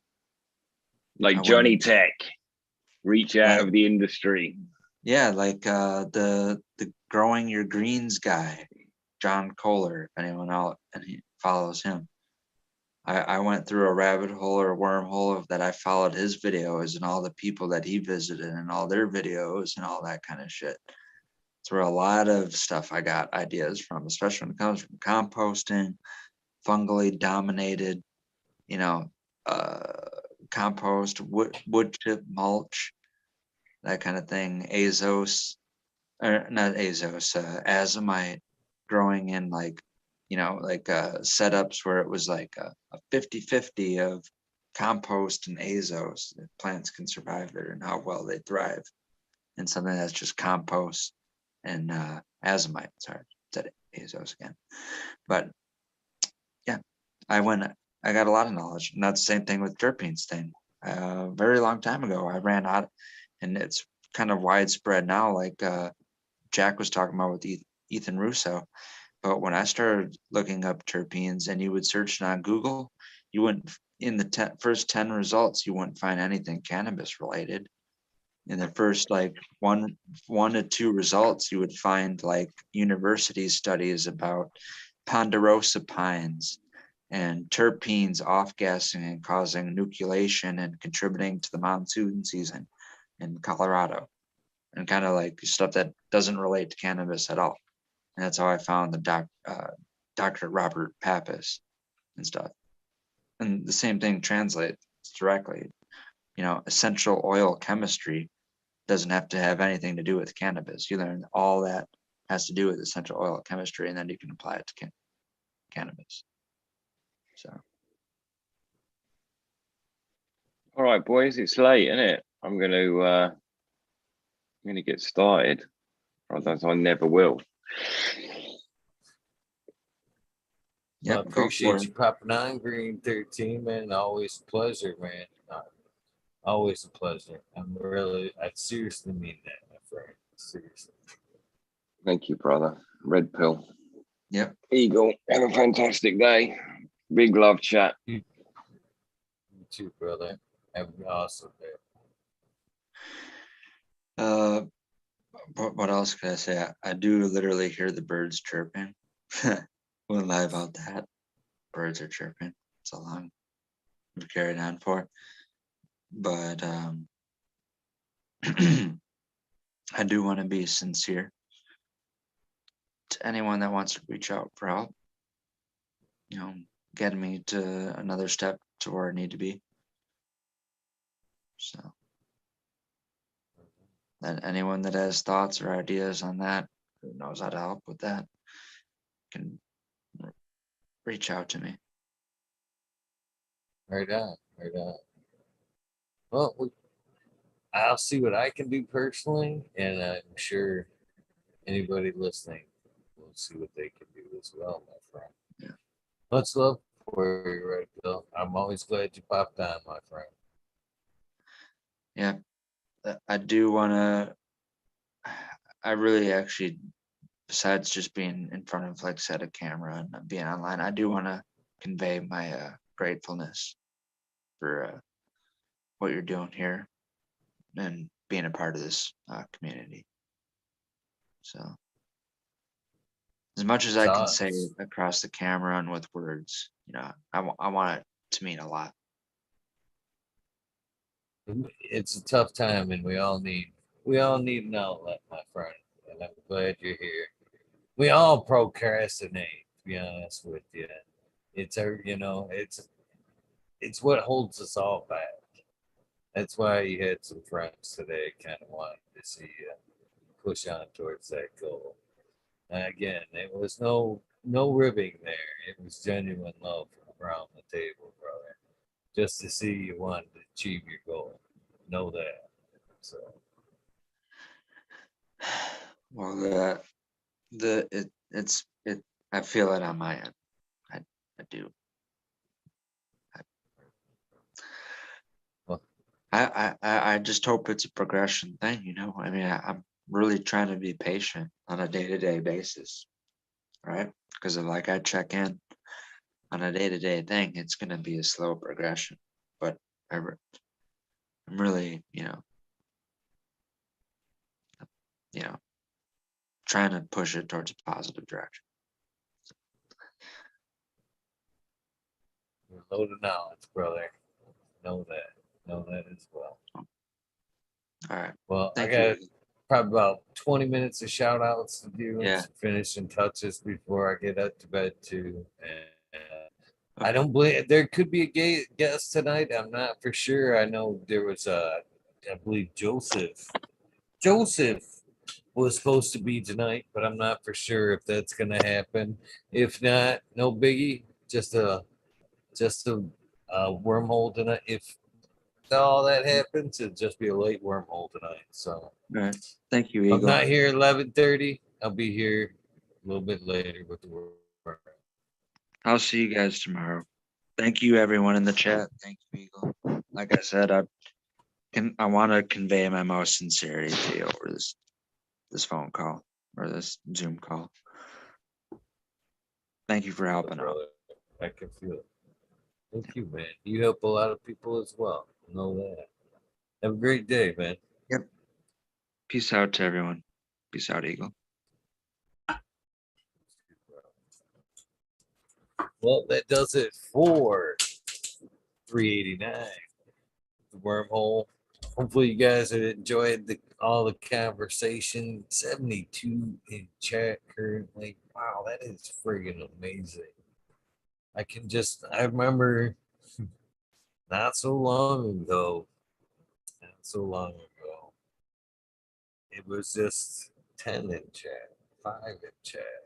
And I was so very honored to be there doing it then. Today would have been, let's see here, today's what, the 4th? What do we got here? Who would have been today in history? Gotta look back, I got the calendar right here. Today, Tuesday, May 4th, last year, would have been the Pheno Hunter. Ah, crazy how time flies. I'm gonna send him a little happy 1 year. Thank you guys very much for tuning in. It is an honor. I mean that from the bottom of my heart for you guys following along, hanging out with myself and everybody else that joins in at night after night. Grows every day. Well, let's find some tunes so I can get this shout out going here. Martial Artist 2012. Cheers to you. Little bit of tool, writing tool, writing two after this YouTube commercial. Then lemon pepper by Mercules. I like lemon pepper. That's good too. All right, guys, here we go. Right into Dink grower suggestion many moons ago. Subcool, D's House of Dank, Mama Law 710, Scarecrow 420, Green Thumb Bum, Christina MG89, Unplugged 705, Medical, McCullough Cutting, Rick T, The Rebel, Benigni 207, Fabian Salinas, Dave's Not Here, Tom Spook, Greg Walker, Mendo Dope, T Dog, Dung Beetle, Red Eye Jedi, Grows, Mother Nature, Justin Conway, Run Boy 7426. Let's set it up there like that. Justin Gooder, Strongman, Okie, Grower 75, Corey Trevor, Michael Wall, Small Vision 420, Hooju Cat Daddy, Taco Don Slug, Rick S. In the Bushes 827, Jane Simmons, Kevin Hobbs, World's Last Hope, Pats Fan 420, Bio Minter, Dirt Road Dude, Canna Shiva, Jose Ramirez, Red Eye Rustler, Dab Goblin, Dr. Buzz Lightyear, Acetone, Dr. I already got that one. 710 Canuck, Canna Queen Genetics. Good morning, Rasta Bob. By the way, I seen you in chat. Man, I wish I could get you on again. Red Eye Rustler, Dab Boblin. I already did these. Stabby Tanaze, Foodor, Dirtman Dan, Keith the Black Sales, Mr. Bocillus, Zen Premium Gardens, Rasta Bob, Rasta Jeff. Of course, that is the old crew Thursdays. 9 o'clock. Soul Root, Small Tube, Tyler, Frosty Buds, North Michigan Micro, Ouija Buds, Dub T Roy, Big DC, Modern Genetics, SoCal Wiener, John Last PPG for the team, Green County Grower, CJ Apple, Perfectly Imperfected, Dollar T Grow, T1 Productions, State Grower, TOA Romance, Miss You Brother, Miss Nudie Grows, I Grew Some, Johnny Candace, Nutrient Shootout, Snotty Nicky, Sewing Slammer, NNY, Pixel Monkey, St. Bernard's Observation, Clover 420, High Spy 25, Madam T, Student Move, Mo Grower, Canna Crate, Loki Grows, Sus, This Guy, Burton 7979, Polish Hammer, Midwest Outlaws, Voodoo Ultras, Fresno Nerds, Cali Connections, Wolverine Grows, Big Jar Grows, Jimmy One for Life, Blade, Wayback Farmer, D-Block, MMP, Nations Creations, Amber Lalana, Psychedelic Warlock, Artist LD, Sir Sticky Rob, Big Day 420, Brett Wendell, Big Ed 1961.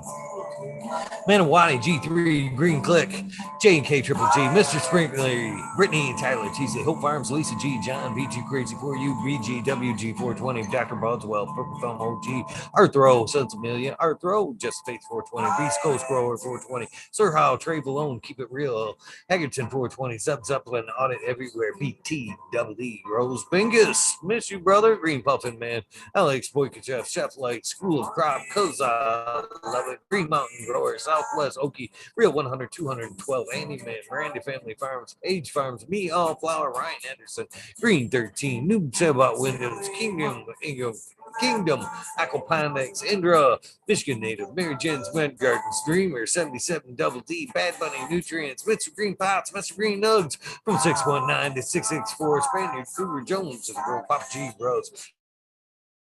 Rose, Cass, the Girl from the Heart Podcast, Luna, Green Med Flock, Jeremiah Miranda, Sony Creek, Lost Art, Mr. No One, LG 420, Giant Mike, Prometheus, Soil, Jason Eyestone, Pete Wins, David Colby, Mason 662, Scroggy McScroggington, the fourth, Goddess Rose, Kaylee, Chad and Brad, Family Farms, Polly P, Kevin Jodry, Mike Honcho, Jay Huggins, UDA, Green Tree Huggard, Kush, Joshua Steensland, Organic Home Buds, Warren Nelson, Wood, Maine Mystic, Show Love Always, Kelly Stone, Texas OG, Chuck Norris, Sarge Live, Kelly, Claire Fresno, I'm sorry, Happy Roy, Dan the Indoor Man, Gromies, Homies, Hamilton Gross, Clips, Smoke, Keystone, Cannon Flag, B.A. Big High 710, Eugene Greenleaf, Ace Drew Hustle, Fred Darn Carlos, North Arizona, Beer Grove 420, No Sellout, Jesse White, Castaigne Yeti, Introvert Genetics, Soso J, Vixen Robin, Killer 8 Mo, James Buttercree, C Dub from NorCal, The Pharmacy Seed Bag, Dreadhead, Smoky 616, Curtis Mahan, Matt Myron,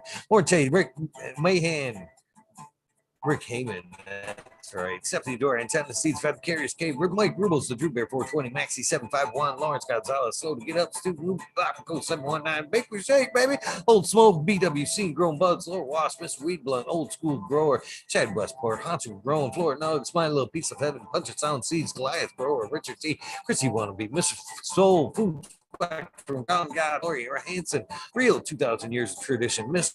Family Pimp Jam McBodie Face, show me Sasquatch. Fuck Google and you, I'm going well. Canadian Resource, Poor Dirt Farmer, Carl Wright, Zephyr, Humble Farms, Tannery Farm, Seldom Seen, Old Park Gardens, Title 9782, Skunk Backs, Martial Artist 2012, Macro Slave, Micro Slave Hefner, sorry about that. Danny McDizzle, Magically Fit, KGB, Roger Mr. Green Fingers, Motherfucking Thomas, Rancho Costa Punchy, Monkey Balls, Andrew Chaplin, Bobby Lynn Meats, Trent Jigger, Mr. Mac, Tony Like Baloney, Bill S, Mr.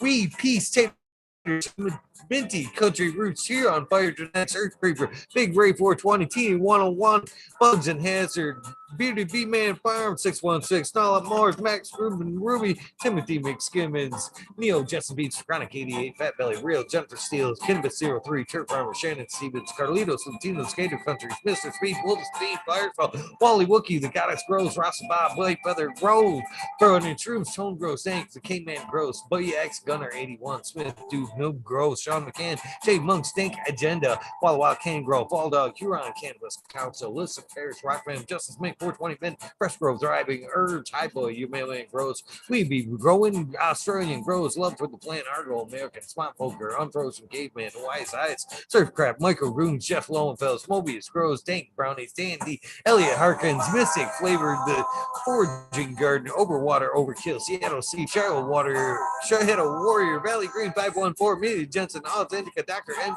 Coco, Brandon Russ, Matthew Gates, D Spag, Drone Star, Shotgun Willie, Dave Yoda, Jay Simmons, Sherbrode Grows, Clackamas Crew, DJ Conley, Aaron the Grower, Night 1978, Michigan Grown Buds, Your Boy Roboy, Delta 9, Jay McDaniels, Clackamas 420, Seeky Colas, Dylan Steinfort, PFC Farms, Husky Garden, Sun Grove 707, J.A. Grove, J420, Cascadian Grove, Ghost Monkey, Four Plants, A Weedworks, Captain Scrog, Skunky Bones, Hans Warrior, Jackie Young, Terry Lee, Live, McGasser, Tempe, Annie N, The Urge, Green Jr., Leon from All Peppers Plus, Green Goose, 11, Swans, 11, Beaten Do Buds, 311, Mix Up, Kinder Growths, 11 are in Evergreen Haze, G Friend, MJ, Matt S.A. Bob, Dragonfly B, Justin Meds, Travis Wallace, Lucky Mike, Seattle Chronic Seeds, King Chronic Titan from Blast Coast Feeds, Shango Gaspo, Asshole for Life, John Smith, Tommy Turcos, Boca King, Raz, Pop Little, Slow Roll, Spiky Pilots, Ice Crew from Green, Oscar Green Jr., Matt Steelbird, Indo 11, Stephanie B, Shark Bully 989, Von Brown, Sovereign Gardner, Stoner Nations 420, Joe Y, Bugs 1313, Grower, Painted Lady, Frank Bruce, Jay Myers, Mid, The Chat, Mr. Manny D, Bagseed, Dr. DGC, Jeff, Shutter 911, Dutch Grows 420, Scallywag 420, Skillbo 1, Medgrower 1, Empire Breeding Co. for Rolly, Lost Leaf, Liam Mass, Danny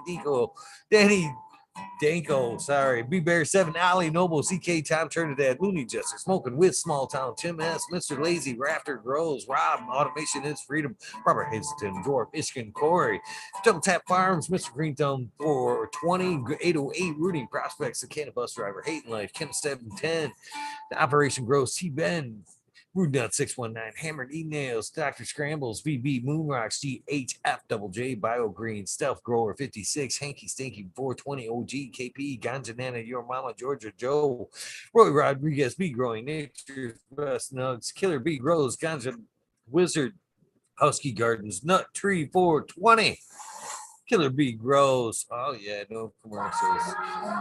Good tune right here. Yeah. Lost my spot. Nut Tree 420, Dr. Who, Soil Life, Bully for Life, the Jeffro 420, B to 698, Dr. Franklin Booty. God damn, I'm baked Ted's test.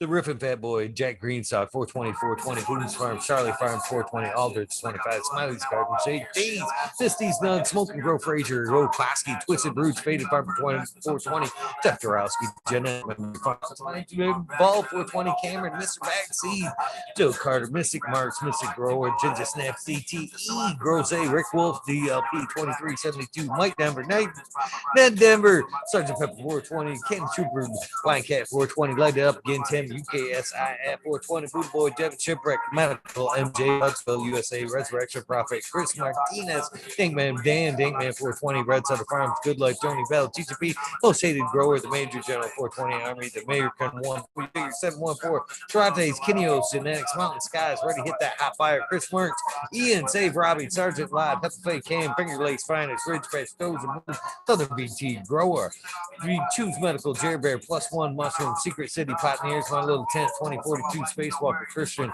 Tree Mum, T. Barrington, Heart and Soul, Homegrown, Mike B, T. Dwayne, East Coast Will, Light Day, Galactic Gardens, John Smith, Elliptis, My Natural Farms, Pacific Northwest Seeds, Ross, Kyle Paul, Lemon Hoko, Trench Digger, Rita's Juicy Light, Rita, Richard Fortune, Mary Bond, Simon Sizzle, 81, 9 Inch Colas, Chris Moe, DK Trades, Vision Creator, Guru, The Kind Brew, Canna Nation, J Wires, Wob Wobby, Sean Vins, Rescue Ready Roadside LLC, the Notorious Nugs, Magna Seeds, Father and Son, Jeremy Tutorials, Dub T Tank, Jose Martin Perez, Doggo the Hut, 420, Chiba Man, GR, Community Videos, Detroit River Rat, Luis Garcia, Michael P, AJ Everyday, Captive Audit, Cheddar Bob 13, Maine, 420 Men Grower, Cookie Scoop, Jake Kendricks, In for the Grill, Backwoods All Good was here tonight in chat. Salaman Sell, Adamant, Skankin, Chanel Simpsons, One Smoke Away, Ganja Rhodes, Kazoo, Aaron Burnett, Shrooms, Sinking Angel Studios, MG, 420 Growth Ramp, Paul Diella, John Fleming, Dankovich, Fibro, Flower, Polly P, Seldom Seen, Elevated, Plenty Organic, Sunman, Sunman, Chiba Man, Sunny Partner, Jeff Popalik, Ricardo Sosa, Dan J, Earth Friendly Farmings, Earth Candy Forest Farming, fuck all that be the Misfit Grower, Jason Line 512, Smoke Snake Eyes, Northern 446, Jason Grayson, Somer Baker MD. Hopefully you are well on the way to recovery. Stony Creek, Russ Zion, French Dweller, Tarzan Superman, Old Man Hermit Freebird, Mower Grower, Simple Man, Survival Time, Tim Blake, Gulf Coast Chronic, Sink Pad, Caballero Palero, Harley Grower, Jed God, Steve Collins, Todd Kendricks, Property Maintenance, Sharpie, The Island Ace, Cuba Steve Speaks, J.R. Ream, Randy K, Farming,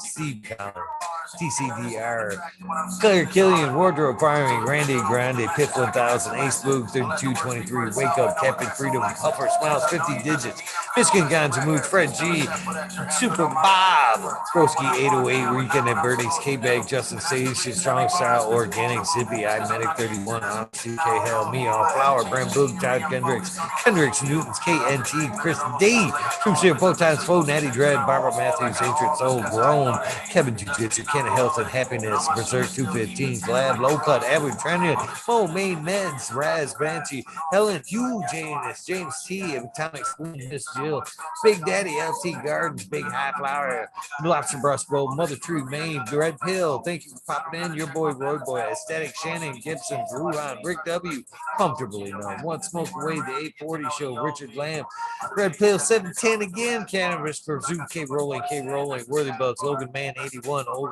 Flower Podcast, Counter Warren Dixon, Pink Lady Luck, Elmondo 420, surrounded by Keith Ferrari Farms, Fringe Dwellers, Single Farms, Happiness Without Guilt, Richard Forbes, David Pimenta, B4 P Funk, Richard, Nika T, I'm sorry, John Reach, What About Bob, Prince Patty, Daniel Bergman, Green Puffin Man, B. Dungley, James Chung, Sarge Groves, 818, John Wayne, Color, Carolina Wood, Sister Golden Hair, Deanna, L. Dank, Reno, K&F Gardens, Blank 1030, Choose One, Only Feet, Farmer James, Crypto Dope, HIP Grower, Matt Javine, Dan Marino, Chronic Wonder, Sunrise Grow, Top Floor Genetics, Mole Vision, Two Cannabis, Jess Fisher, my dog Nelia, Rooster, Alex Hardy Gear, one and the same.